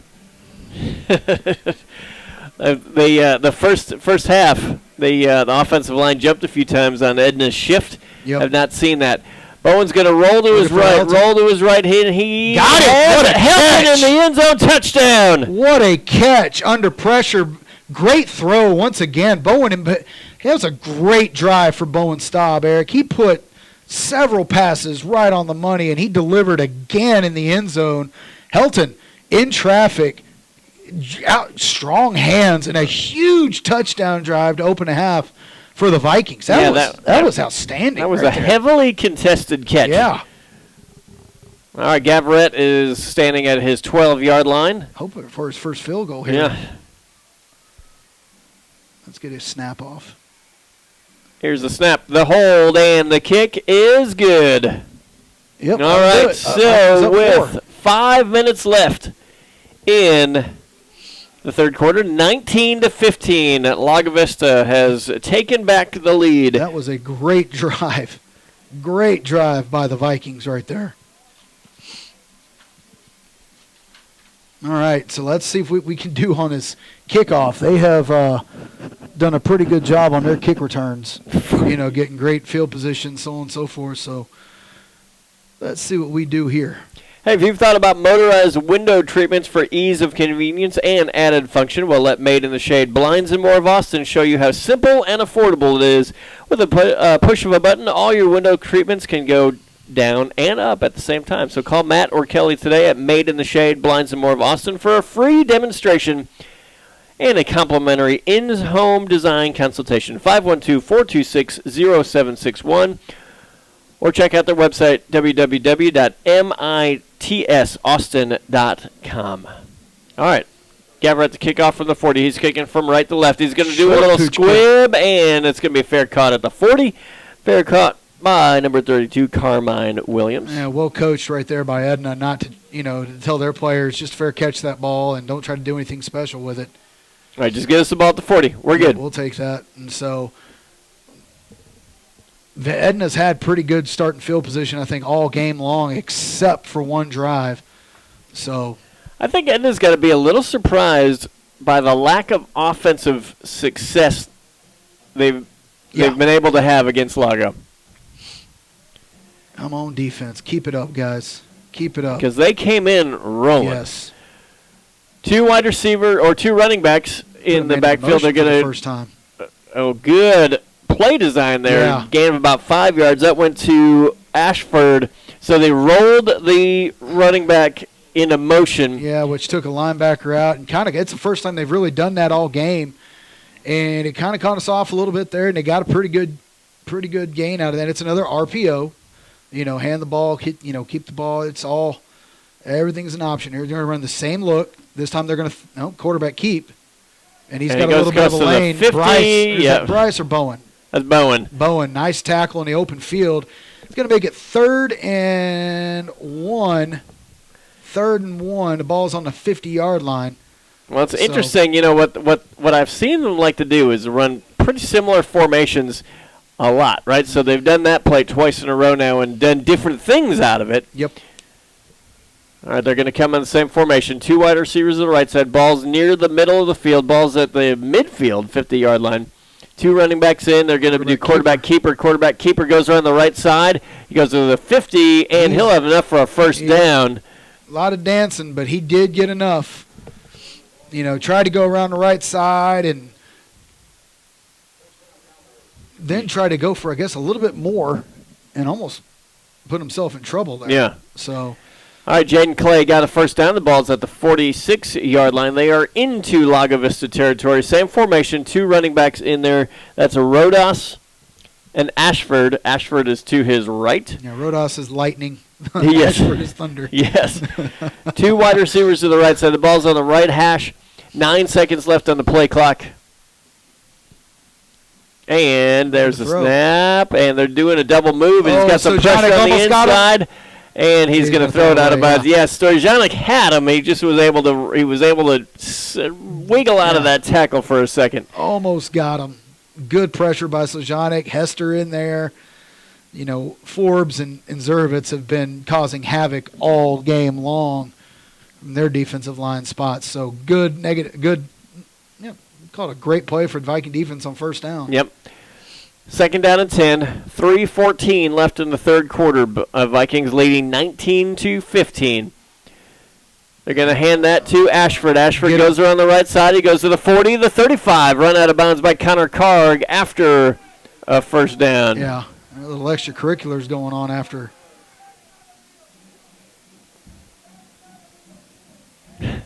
So it's a first down run. Big running back did a good job at tightrope in the sideline right there. I thought we were going to force him out, but he's able to get upfield and convert. Two wide receivers to the left side, one to the right, two in the backfield, and they're going to fake to Ashford a little RPO, and the ball's high. Ball was intended for Ressam. Yeah, they had two players crossing over the middle, and 16 and 22. They're big wide receivers. And that's the second time he's been a little late with this throw. He threw that ball behind him. Ethan was able to get a jump on it, but the pass was not catchable. So he's just been a little bit late on that throw, on that RPO over the middle. So, but that's one they've done quite a few times, or that look. Yeah. So. And they've had success with it. Yep. Second down and 10, 2 running backs in. They're going to hand that to Ashford again. Ashford Good breaks run, up the middle. It goes to the 30. Yeah. Gain of about 7 yards. Well, it goes 6 yards. Yeah, brings good. up third down and 4. I think that play was designed to go around the outside, but just a big hole opened up in the middle, and he cut it back, and big 6-yard gain on second down. So third, and this is definitely 2-down territory for Edna, as we've seen that already. Yes. All right. So they've got 2 running backs in, Ashford and Rudis. They're going to hand it a little RPO in the flat. RPO. Oh, ball hit the ground. That's an incomplete pass. Incomplete. So we're looking at 4th and 4. The play was there. Yeah, that ball was just low. Yep, ball was just low. All right, so here we go again. Big 4th down play here for the Viking defense. You know, if you're Vikings, they have gone RPO here a number of times over the middle of the field. It's what they did at the end of the half, kind of a similar distance and yard to gain here. So, but they're only going to go with 1 in the backfield here. So let's see what they do. Yeah, they have gotten Rodas off the field, and Ashford is formation still at the end of the half. Yep. They go trips to the left, 4th down and 4, and they're going to fake. And the play's not there. He's got Clay's going to keep it himself. He goes to the 25, first down. Just enough for the first down. Miles made a good tackle in open field, but he was just able to get across the line to gain. Boy, the Vikings had that well covered. Just athletic quarterback made a play. Yeah, you know the options that Clay wanted to go to there, they weren't there. So he was able to sneak around the right side for the first down. It's going to be first and 10 at the 22-yard line now. 2 running backs back in the game as the ball's on the right hash. 2 wide receivers to the right side, and they're going to hand that to Rodas. Rodas takes it to the 15, taken down at the 14-yard line. It's going to be close to a first down. And this is Edna putting together a really good drive on their second offensive possession of the half. And we're down under 1 minute to play in the third quarter as both teams just grinding the clock. Right hash mark, 2 running backs, 2 wide receivers to the right, and a lot of movement. No flag. How's not a flag on that one? I don't know. But they're going to get the first down on the run out to the right flat. There were people jumping on both sides of the line of scrimmage. Both coach and staffs are looking at the officials. Coach Phillips' hands are up in the air. Coach Mitchell down here, his hands are up in the air. Like, did y'all forget your flags in the locker room? Because 6 of one, half dozen of the other on that play. All right, 2 running backs in, and they're going to. Oh, ball's down. Vikings may have covered it. Oh, late hit. That's going to get a flag. Now, what we can't hear from here, Eric, is a whistle. So it was a fumble on the play. The quarterback went down with 2 Viking players to get it, and we had a player come in late, but we don't know if the whistle was blown, because he's coming in to secure the ball. Right. But they're going to get us for a personal foul, That's a tough one, right? Because I didn't see what player that was, but he was coming in because he thought it was a fumble. Yeah. Right? Thought it was a fumble. We can't hear the whistles from our booth because we're in a fully enclosed booth. We're finally not on top of a press box, which is nice. So, needless to say, the Edna folks weren't happy, and at the same time, LAGO folks are like, well, I don't know, so. Right, do you not want us to go for the ball? I guess that's a tough one for LAGO. But that's going to be first and goal now. Ball's at the 5-yard line. Ball's on the right hash. 2 running backs in, 2 wide receivers right side, 1 to the left. RPO territory again. Vikings playing close press coverage on the right side, and that's going to be Ashford. Nice. Ashford is going to get nowhere. Who's on his ankle? I think that is Bryce Jackson. Nope, Gavin Hester. And Bryce Jackson just grabbed his ankle and held on and didn't let Ashford get any momentum whatsoever. He is Thunder. Yes. I mean, he's if you can imagine a Thunder running back, that's what they look like. So, That is the end. We won the third quarter. Of the third quarter. It is the Viking Sports Network. We are powered by Vype Media. I've got a math question for you. When you add tolerance, subtract prejudice, and multiply efforts to treat one another with respect, what do you get? Less division. And school sports have it down to a science. Looking for an example of what can happen when we realize there's more that unites us than divides us? Look no further than high school sports in Texas. This message presented by the Texas University Interscholastic League and the Texas High School Athletic Directors Association. Hey, if you would like to live in the country, if you've ever, hill country, if you've ever thought about living on the golf course or purchasing that lakefront property you've been dreaming about, well, every day at CMG Financial, we strive to create mortgage solutions that complement our clients' overall financial strategy and assist them to the most effectively accomplishing their financial goals. We remain sensitive to the fears that many homeowners have about obtaining a mortgage loan and earn their confidence as a trusted advisor through one of the most important financial decisions they ever have to make in their lifetime. Call CMG Loan Officer Chris Manjares to get pre-approved on a new home today. Call the Chris team in Austin, 512-874-3702. Well, like you said, we won the third quarter. 12 to go. Lago Vista leading 19-15. Big second down play here. Okay, we have not seen this formation before from Edna. They have stacked receivers on the right side and on the left side. One running back in, and they're going to keep that quarterback keeper himself. Well defended. And no go. Miles Topo, Connor Karg. Yep. Sacked him for a loss. They tried to, I'll tell you what, Viking defense, well coached and just outstanding, penetration on that play. Blew it up. Here we go. We got a big third down. Now, is this Edna? I mean, this is 2 down territory. This is what they did at the end of the half from the same position where they hit the RPO over the middle for the touchdown. So let's see. All right, so we have number 5 here in the left slot. Has a lot of room. They're going to hand that to a quarterback keeper. He gets to the 5. He is near the end zone. Down to the 2. So we've got a 4th and 2. Oh, hold on. Let's say the ball came out.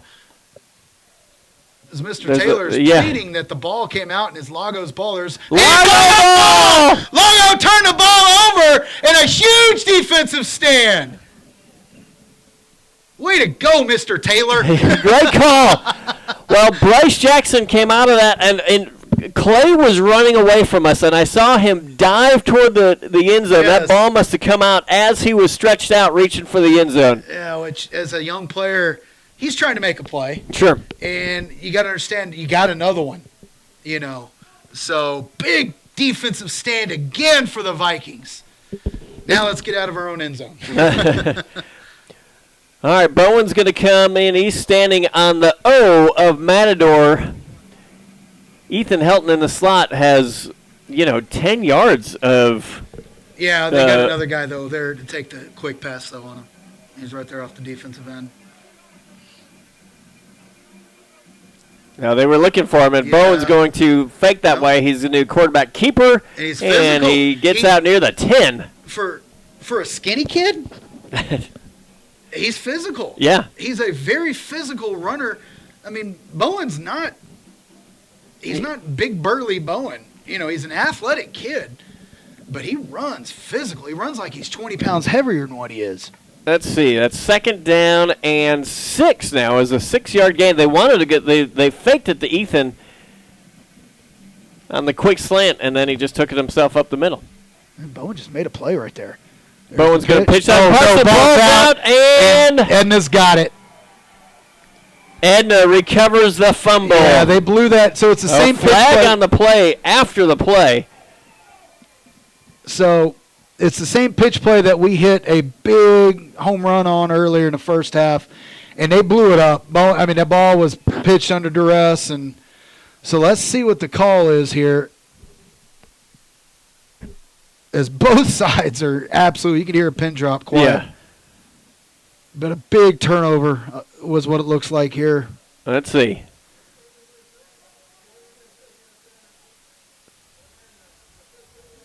That's a sideline interference on Edna. Sideline interference. So the turnover still stands. Yep. So big turnover by the Edna defense right there early in the fourth quarter. So, but instead of having the ball at the 3-yard line, now it's at the 18. Yep. I believe. Well, and that's, obviously what happened there. I didn't see it, but somebody from the Edna sideline jumped with, out of excitement. Which, I mean, come on. Well, but I mean, we'll take it. We'll take it as LAGO fans, but that's a big play for. I mean, I would, expect our coaches and team to go crazy on a big turnover like that. We just did on the previous play. Right. So, I mean, right. But if you make contact with an official when you're jumping on the field, or you got to be smart. So, Coach Williams for Edna, I don't think he agrees with the call. We'll say that. All right, here we go. What do we got? On the 19-yard line? All right, ball first and 10. Ball's at the 19. 2 running backs in, 1 to the right, 2 to the left for Edna. Clay is the quarterback. He is at the 25-yard line. He's going to take the snap. He gives that to Rodas. Rodas goes around the left side. He's got some speed. He's at the 15, the 10. Ran through. Still up. Garcia takes him out of bounds inside the 5. First and 10. Boy, that was about as well blocked as Edna's done this on a play. They had every hat on a hat, and they did a good job of just, doing a good job of blocking and a good physical run by Lightning on that play. Yeah, and Rodas, we've seen him, he ran that hard and physical, and he hit that hole hard. They're going to give it to him again. Rodas takes it at the 5, and he is almost in the end zone for a touchdown. The Edna sidelines thought that they had it. Yeah, he broke a tackle. He broke a tackle. I mean, Vikings met him, but he was, for a little guy, he runs physical. Yeah. So, Edna right here with a lot of momentum as it is second and goal from the 2. All right, Viking defense, come on. All right, so we'll do the same formation. 2 wide receivers to the left side. 2 running backs are to the left and to the right of the quarterback. They're going to take the snap. Quarterback keeper himself, and waiting for the signal. He's in for a touchdown. Physical running right there because the Vikings got penetration, but just weren't able to get him down. That's a lot of determination and grit shown by the Cowboys right there. They're showing why they're a good football team. Yes. And they capitalized on their turnover, so they're back up 21-19, looking for the extra point to make it a 3-point ball game. So last field goal attempt they had, we blocked. So we'll see. So basically what we've learned is you can never be comfortable in this game. No. All right, here it is for the extra point. The snap, the hold, and the kick is good. That kick is good. Man, Bowen almost got that one again. We've seen him do that all year. All year. Maybe put somebody out there. All right. This is going to be a fourth quarter. Yes, this is going to be crazy. So, 3-point lead for Edna with 9:22 to go. Vikings are moving from north to south. So, what win there is in favor of the Vikings. So, is it as we saw with it there, the flags are freshening again, So, hey, if you are looking to consign or to shop, the Beanstalk Consignment Store on Loman Ford, right next to the hardware store, offers an array of gently used home accessories and decor and clothing for all family members, including shoes and toys. Christmas right around the corner. Shockingly, we can say that now because Thanksgiving's here. It's still too early. Customers have the option to shop in person or online, and with store credit applicable to in-person or online sales, shopping could not be more enjoyable. I'll give you a halftime score. Lorena, number 5, Lorena all over Columbus, 48-7 at the half, and Whitesboro on top of Shallowater, 21-8 in the fourth quarter. 18, I'm sorry. All right, here's the kickoff. It's going to go deep. It's going to be fielded at the 3-yard line. That is. Is that Decker Sims? That is Decker Sims. Decker Sims takes it out near the 40. Yeah. Boy, that was interesting. Decker Sims, had Gavin Hester in front of him, and the way Gavin Hester was moving his arms almost mimicked a fair catch, but his hands never got above his shoulder pads. We've been through that before. And we've been through that ordeal with comfort, and a great return by Decker all the way out to the 40. So Vikings in business to answer right back. We've got Helton and Calden out wide to the right side. The ball's on the right hash mark. 2 wide receivers to the left. That's Hester and Smith. Bowen has Parsons to his right. Oh, the coaches are displeased. Yeah. And would like they are to come over and they talk to are them. saying, hey guys, can you please come over and talk with us really quick? Because I don't know if you were getting what we were trying to say. I'm just going to say that Coach Baugh would be one of the top 10 people in the entire world that I would not want to make upset. He's saying, come here, and I'm like, no. No, I don't want to. I kind of get why the players didn't want to run over there to him. Oh, is he talking? He was talking to me. I didn't know that. Coach Castle and Coach Baugh, when they get upset, yeah, even E.F. Hutton listens. And when you're traveling through Lago, make sure you stop by the food truck park off of Loman Ford Road. John of Baker's Brisket has been supporting our Viking sports teams for many years now. We appreciate his support. And even more, his barbecue. Make sure you stop by and try his famous brisket, ribs, and side.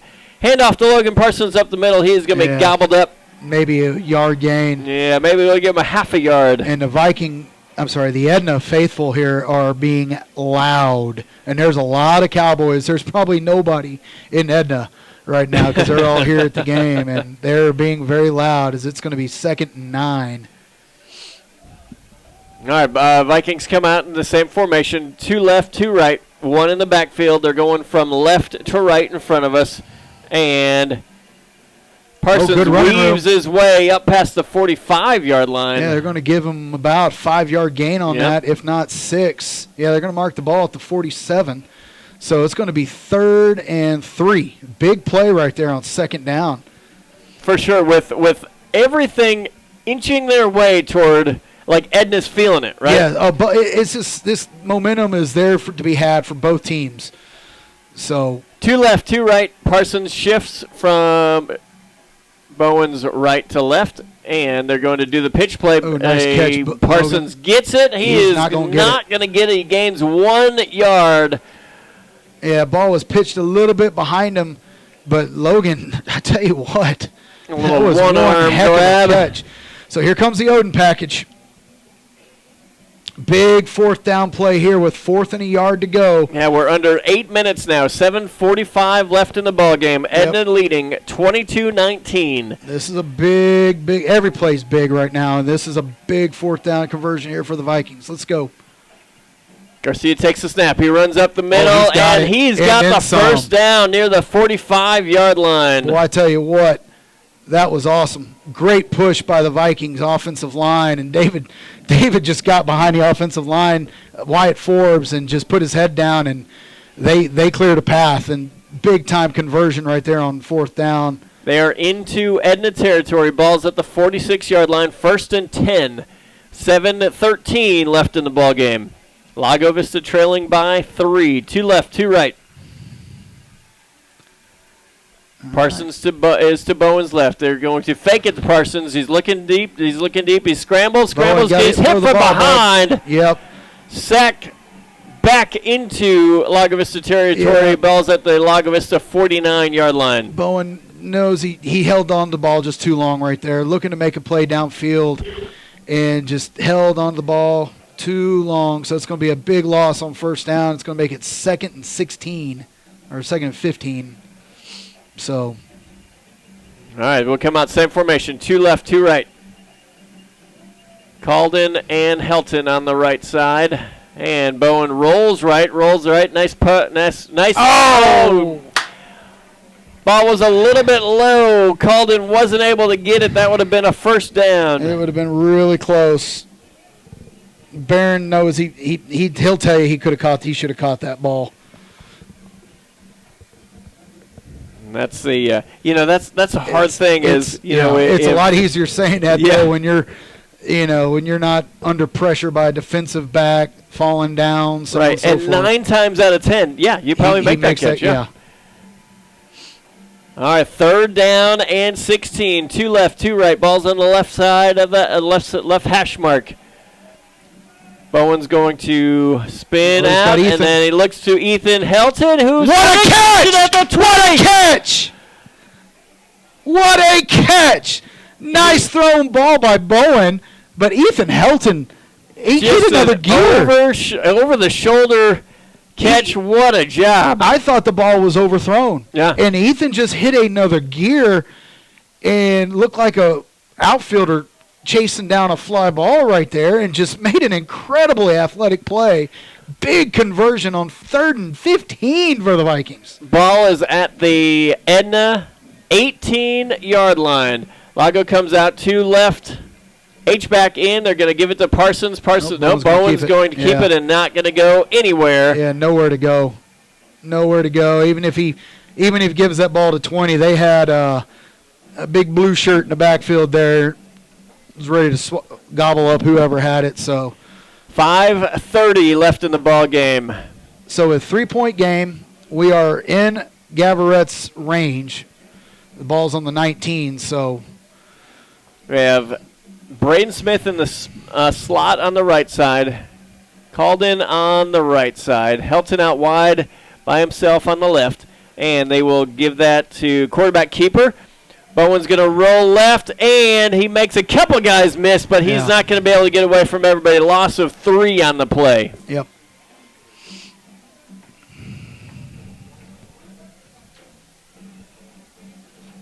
Do want to give a shout-out to our offensive line. That's Paulo Morel in at right tackle, doing a great job.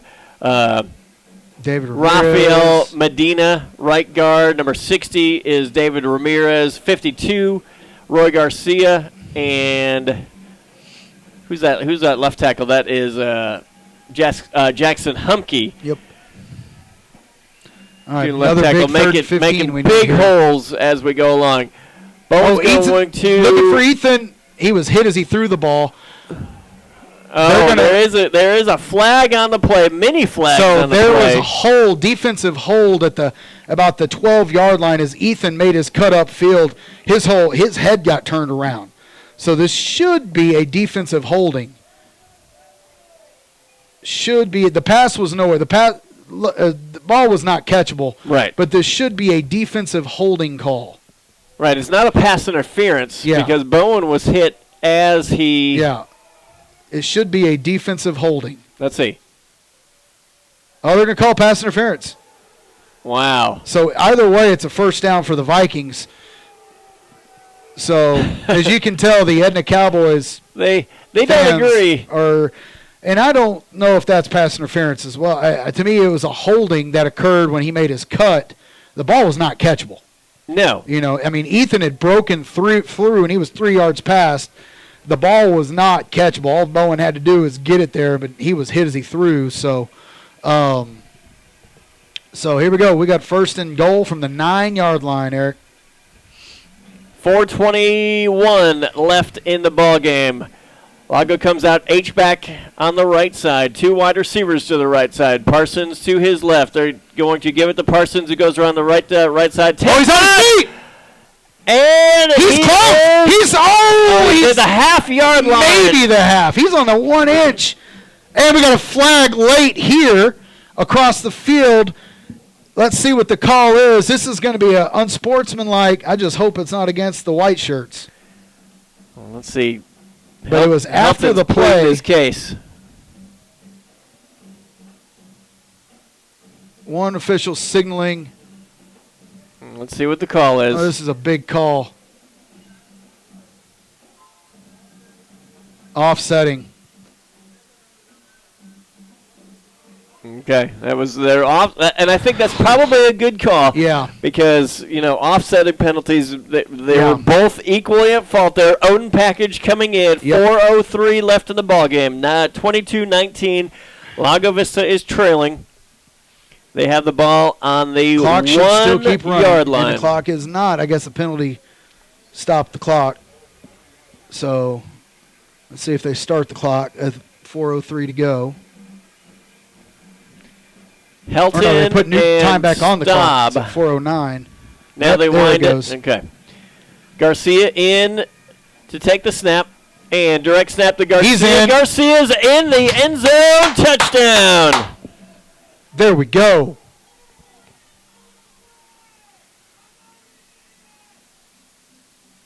I don't know what's going on, but they're saying throw the flag. But, I mean, there was a big mass of humanity. there was a lot of, yeah. What a drive for the Vikings. What a drive for the Vikings. As they take over, I believe they took over on their own. Yeah, we took over deep in our own territory. No, we didn't. Here's the extra line, snap. sorry. Snap, hold, and the kick is good. Oh, wow, what a drive for the Vikings. Good return by Decker. Yeah. Vikings convert. Here we go. Fourth and forever. It is. They have yet to put the score on the it's scoreboard. 26-22. There we go. 26-22 Vikings. What win there is into Edna. So they're going to, if field goal doesn't do them any good anyway, so it's mute. Hey, the addition of landscaping rock completed the concession area very nicely. We want to thank John at Elite Stone for the donation of the rock. 30 years of experience in the landscaping industry. Elite Stone and Landscape Supply can provide you with all of your landscaping products you will need for any size of landscaping project. Their extensive range of decorative stone, cobbles, pebbles, and boulders includes colors and materials indigenous to the area and will suit all types of locations and all kinds of gardens. Call today for a free estimate, 512-267-5150. Great album, by the way. 5150. I've called those guys a few times, and every time I'm like, oh man, that was a good one. Marlon Gavrett to kick off. That's a nice line drive kick. It's going to check out. Go out of bounds. That is. Boy, that was almost. Edna coaches are going. Please. Yeah, it just it rolled and it could have just died. It could have just died there, and that would have been. Whew. But if I'm Edna, I make them kick it again, and it looks like that's exactly what they're going to do. Because Edna we have not been able to. They've done a great job on their kick returns. Well, yeah, really, both teams have done really dang good on their kick returns. It's going to go back and back and back. At the office of Dr. Stephen Smith, we love to create beautiful smiles that last a lifetime. Dr. Smith and his experienced team will deliver gentle, personalized orthodontic care based on your unique needs and goals. Their philosophy is to give the highest quality of results using the most advanced technology in efficient, caring manner, and all for a fair and reasonable cost. Check them out, cedarparksmiles.com, or call them at 512-219-1389. Marlon Gavrett to kick from the 35-yard line now. They're going to do a little squib. It's going to be caught at the 40 and brought back to the 43-yard line. Which that's been about where they've started. Yep. They have had really good starting field position all game, and I think, if you're the Vikings, you kind of have to just live with that because the guys that got back deep have already shown that they can make plays. So, all right, 3:55 left in the season for somebody. Let's see, Lago Vista leading 26-22, and you would have to imagine if you're Edna has 3 timeouts left. Lago Vista has 2 timeouts left. Edna comes out in the package with 1 wide receiver to the right side, 2 to the left, and they're going to hand that to Rodas. Rodas goes across the left side. Nice and defense. Connor Carg meets him for a 1-yard gain. Bryce Jackson, Connor Carg. Boy, the Viking defense did a great job of basically setting a good you know what I mean. Yeah. Not letting them get pushed downfield. And they strung it out. Yeah, they strung it out well. Paul's on the left hash. 2 left, 1 right, 2 in the backfield. And Clay's going to do a little screen pass to number 5. It goes to the 50. Yeah, big gain there on second down, as that's going to be about a yard short of a first down. We kind of just lost him in the flat. Yep. Just kind of lost him in the flat. That was complete to number 5, Cameron Thornton, Yep. for a 9-yard gain. So brings up 3rd down and 1. Same formation. Stop the clock with 3:23 to go. And quarterback keeper up the middle, and he will have the first down. Yeah. Ball's in Lago Vista territory. Ball's at the 46-yard line. Now, I do believe, Edna has all 3 of their timeouts. Lago had to spend one on that previous drive when Coach Ball's message did get across, though. It did get across. So we're going to be under 3 minutes after this next play. 2 in the backfield, 2 left, 1 right. Press coverage for Lago. They're going to hand that off to the right side. He goes to the 40, the Good 35. Nice job, first down. That was Ashford who took that handoff around the right side and just kind of found his way through. Yep, they're getting a pretty good push right there. It sealed the edge, and we're able to get a good run on there on first down. All right, ball's on the right hash mark now. We have 2 running backs in, 1 right, 2 left, and quarterback keeper and Clay's going to bounce off somebody, goes to the 30. Still on his feet. He goes to the 25, the 20, and he is ripped out of bounds by number 17, Colin Davis, after a first-yard carry. That play looked broken a few different times. Yeah, showing his athleticism and strong running. It turned out to be a great play for Edna as he goes for about 15 yards.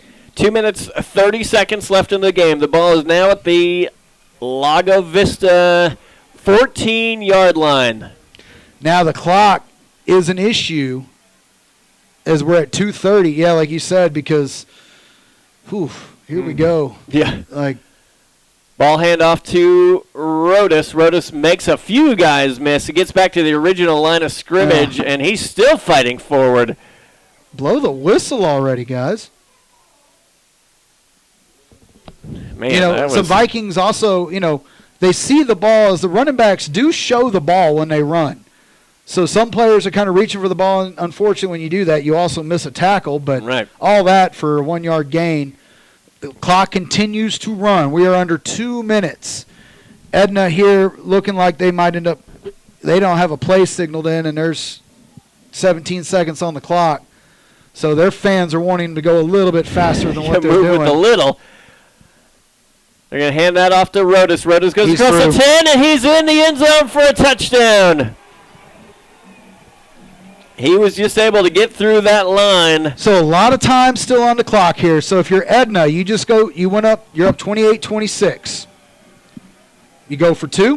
Doesn't look like they're going to do it. Looks like they're going to go for the field goal and make it a 3-point ball game where a field goal can't beat you. So boy, that's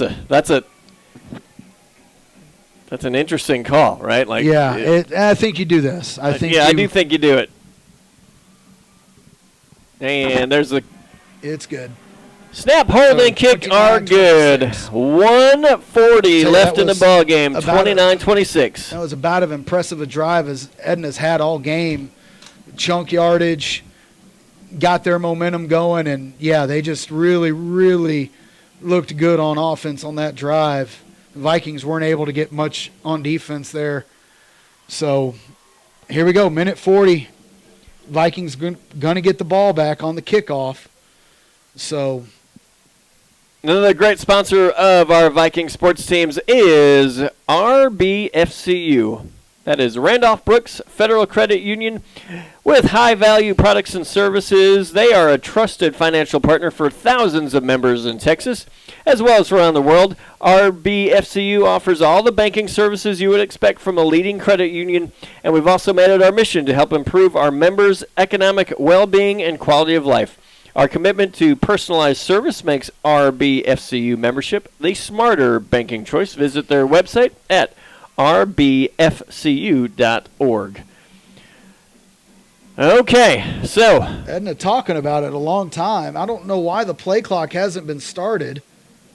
Edna's going to have to use a timeout. I was about to say. Which makes me think that they're thinking about doing something here. Yeah, I'm not sure. Couldn't find a kicker. Oh. Man, I would just say as a coach, if you had to burn a timeout with 1:40 left in the game because you can't find the tee, that may be a conversation later. Yeah. That may come back at some point. All right, well, and here's what we always talk about. In competition, there's going to be winners, going to be losers, and things like that. But the game that you want, and the game that we haven't seen for either of these teams in the playoffs, is that the last minute matters. Yeah. Right? And that's It's been a while blast. since we've been. It's been since the LAGO game. Yep. Since we've been in a game like this, so 29-26. Lago Vista about to get the kickoff, and we'll see what Edna wants to do here. As here's the kick a short kick. It's going to be. That's going to be real trouble. Oh, onside kick, and Edna has recovered. They got it. Wow, that was huge. That was huge. So the ball landed at the 30, and it just bounced. It found that dead spot. They caught us deep, and we got a Viking shaking up on it. And I mean, you couldn't have dropped it out there any better. What a kick! And that's going to be tough on the Vikings here because they only have 2 timeouts. Now there's a flag on the play. They're going to call offsides. It looks like we're going to kick it again. Oh, my gosh. I think they're going to get called for offsides on the kicking team. Yep. Oh, my goodness gracious. Unreal. And I thought I saw one guy just a half a step. Yeah, can't be in front of the ball. Yeah, half a step earlier than everybody else. Oh, my goodness gracious. Well, if you're the Vikings... Yeah, and everybody deep is saying, okay, get up here. Yeah, we're not look at the flags. It's not going to go over your head, guys. And I still think we may be a little deep because the flags are freshening a little. Yes, they are. All right. Well, and that ball was perfectly kicked. It really was. It hit, it rolled, and somebody just get down. I wonder if he was the guy that was offsides. I don't know. All right, here's the kickoff again, and they're going to do a little squib kick and fair catch at the 36-yard line. Yeah, he called that right away. He saw it coming. I got it. Fair catch. All right, 29-26, 1:40 left in. I guess when you call a fair catch and you catch it, no time. No time. Yeah, I guess so. So it's interesting. How you can play a football play without time. It's interesting. All right, here we go. This is the season for the Viking offense. This is the season for the Viking defense. Trips to the left, right on the ball's on the right hash mark. Parsons goes around the right side. He's got a lot of space. 45 goes to the 50, out of bounds at midfield with the first down run. You'll take that. Yeah, he had the edge right away. Vikings did a great job, and you knew Logan was going to get a big chunk play on first down. So there you go, Vikings. 1:34 to go. Yeah, 1:34 left in the ball game. First down, ball's at the 49-yard line. Oh my goodness gracious. Lago. Trips left, ball's on the right hash mark. Bowen rolls right. He's got somebody pressure and incomplete. Let's see. The referees are conferring. They're going to say they're going to give him the catch. And then somebody else comes in. Another referee comes in. We couldn't see. We were blocked by the line. Incomplete, yep. I was about to say,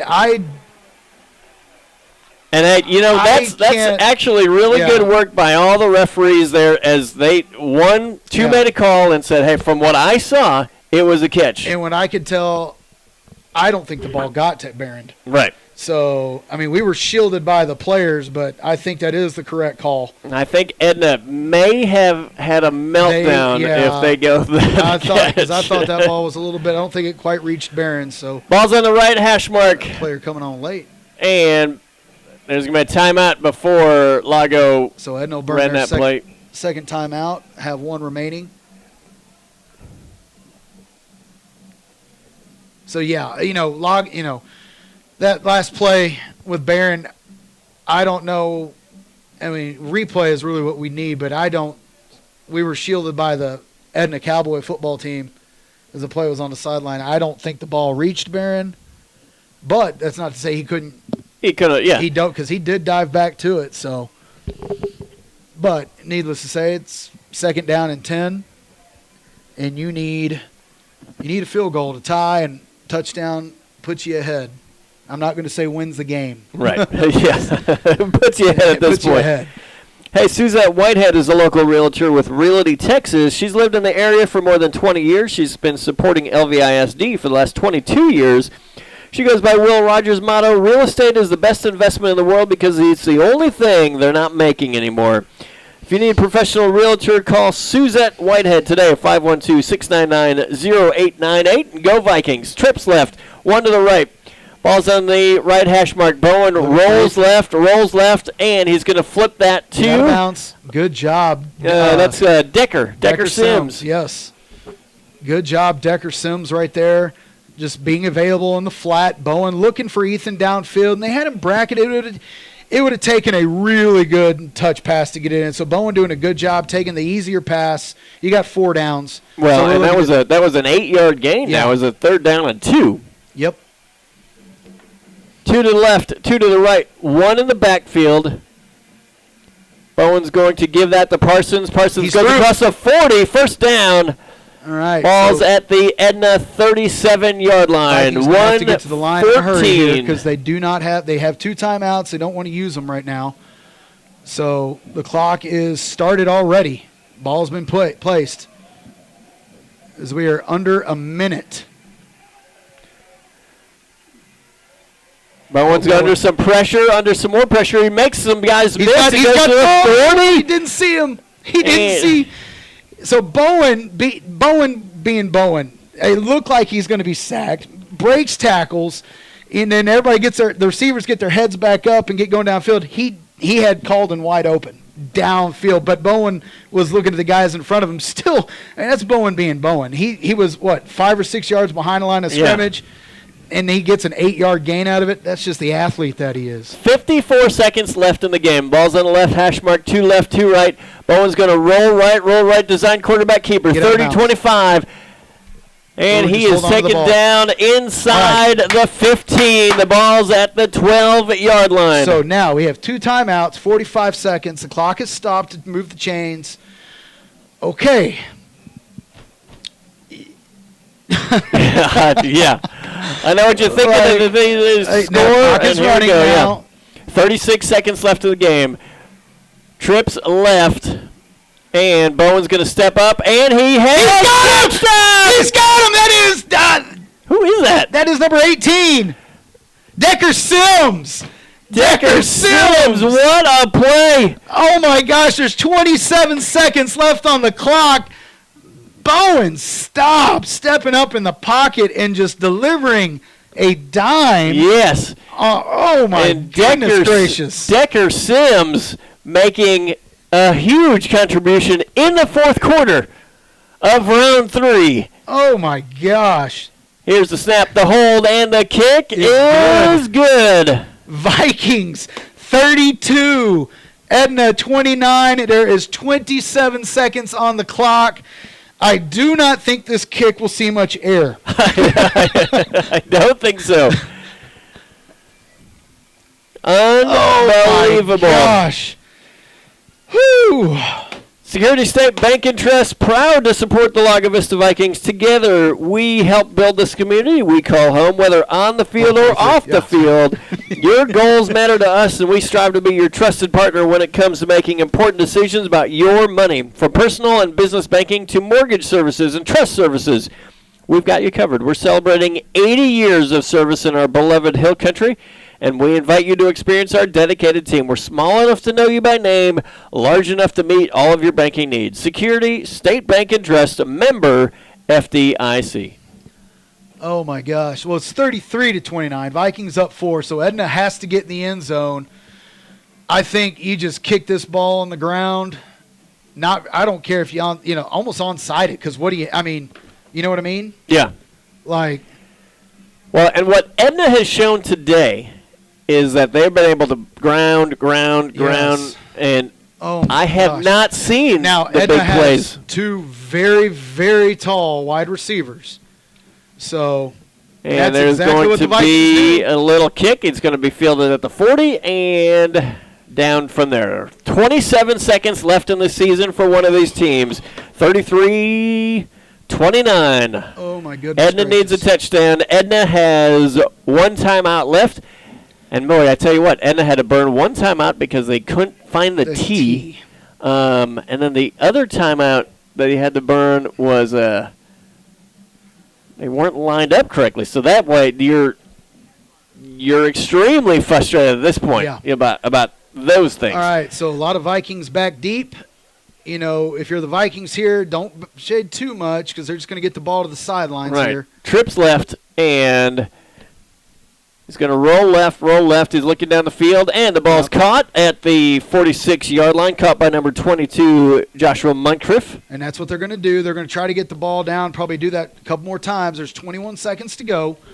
So you can't play too much cushion. You want to, Yeah, that's a hard thing, right? You got to play enough cushion because you don't want to get burned deep, but that's a tough one. Okay, trips left, ball's on the left hash mark, one outside to the right. Tight coverage. Clay rolls left, and he's going to keep it himself. He goes out of bounds. Yeah, for almost no gain. Yeah, well, and so what the Viking defense on that play did is they played tight coverage. Yes, they were did. right on him. I think that's exactly. They were looking for just another easy out pass there, and the quarterback used 6 seconds before he ran out of bounds. That's the other thing about having to put the quarterback in motion is it eats time on the pass play. So trips left. 15 seconds to go, folks. 15 seconds. And Clay's going to roll left. He's got some pressure. Wyatt Forbes. Clock is ticking. He's still running. And he rolls to the right. He throws it out. It's out of bounds. Incomplete. 5 seconds on the play clock. So that's the other thing about him running around is it just kills the clock. So 5 seconds. This is probably it right here, Eric. You're looking for beware of the hook. Like an ineligible receiver downfield. So Vikings will take the penalty just to move him back because who cares what down it is. 5 seconds left in this ball game, and I think Coach Phillips is going to call a timeout and talk about. Yep. Okay, guys. We're the only bad thing we can do here is give up a touchdown. Don't do it. So it's going to be you're talking about the hook and ladder play. Mm-hmm. You got teams will use that. Stay extremely disciplined on all your keys here. Yep. Hey, one of our Lago Vista's very own graduates, Miss Savannah Powers, has for several years now provided Viking families with amazing action shots from our Viking athletes. Big thank you to Savannah this past season for always making the time to accommodate numerous photo shoots for our Viking athletes for their banners featured in Viking Stadium. She does school photos. She also does family photo shoots and senior portraits. For more information, visit her website, www.vanaleephotography.com, or just talk to her on the sideline because that's where she usually is. That's right. Okay, here we go. The ball is back at the Edna 49-yard line. Yeah, a lot of Vikings back deep. And they are going to play around with this a little bit. Backwards pass, and that has a very little chance of being success. Vikings win! Oh, my gosh. The Vikings win. Sorry, there's a little... I think we heard our coaches above us. Yeah. There's a little extra after the game. Little extra after the game saying, congratulations, there's everybody. Still something going on over there. So, a little extracurricular after this game. And that is Coach Jansen putting an end to all of it. Well, I hate that the Blanco guys came out to support Edna. That is rough. That is sorry. We're just watching, make sure and this is rough, right? Because it's Edna has put everything into this game since Yeah. You know, since they've been working in August, and same as LAGO. So it's a highly emotional thing. And so I don't blame a 16, 17, 18-year-old for sometimes losing their emotions a little bit. It's part of the game. I mean, that's nothing cheap, nothing dirty on Edna's part. That's just kids being emotional. Like that is really, really, really rough. Well, hey, congratulations to Lago Vista. Unreal. What a game. Going to the 4th round again, Eric. Playing football in December. Yes. For the 2nd year in a row. They beat a good football team today, Eric. They beat an a football excellent football team with some weapons, some size, momentum. They came in thinking they played a good football game, and I mean, they played a great football game, and they beat a good football team. So we're going to play the winner of San Diego and Industrial, which we both think will be Industrial. It was a rematch of last year's game that we played at this time last year, and that game was crazy close as we played down in Lavernia last year. Mm-hmm. You know, let's hope for somewhere else. Let's hope not Lavernia. Maybe this place is great. Yeah, it is. So, well, hey, we will take a quick break. We'll wrap it up right after this. It is the Viking Sports Network. We are powered by Vype Media. What's your favorite high school sports memory? A late inning rally? A game-winning shot? A photo finish?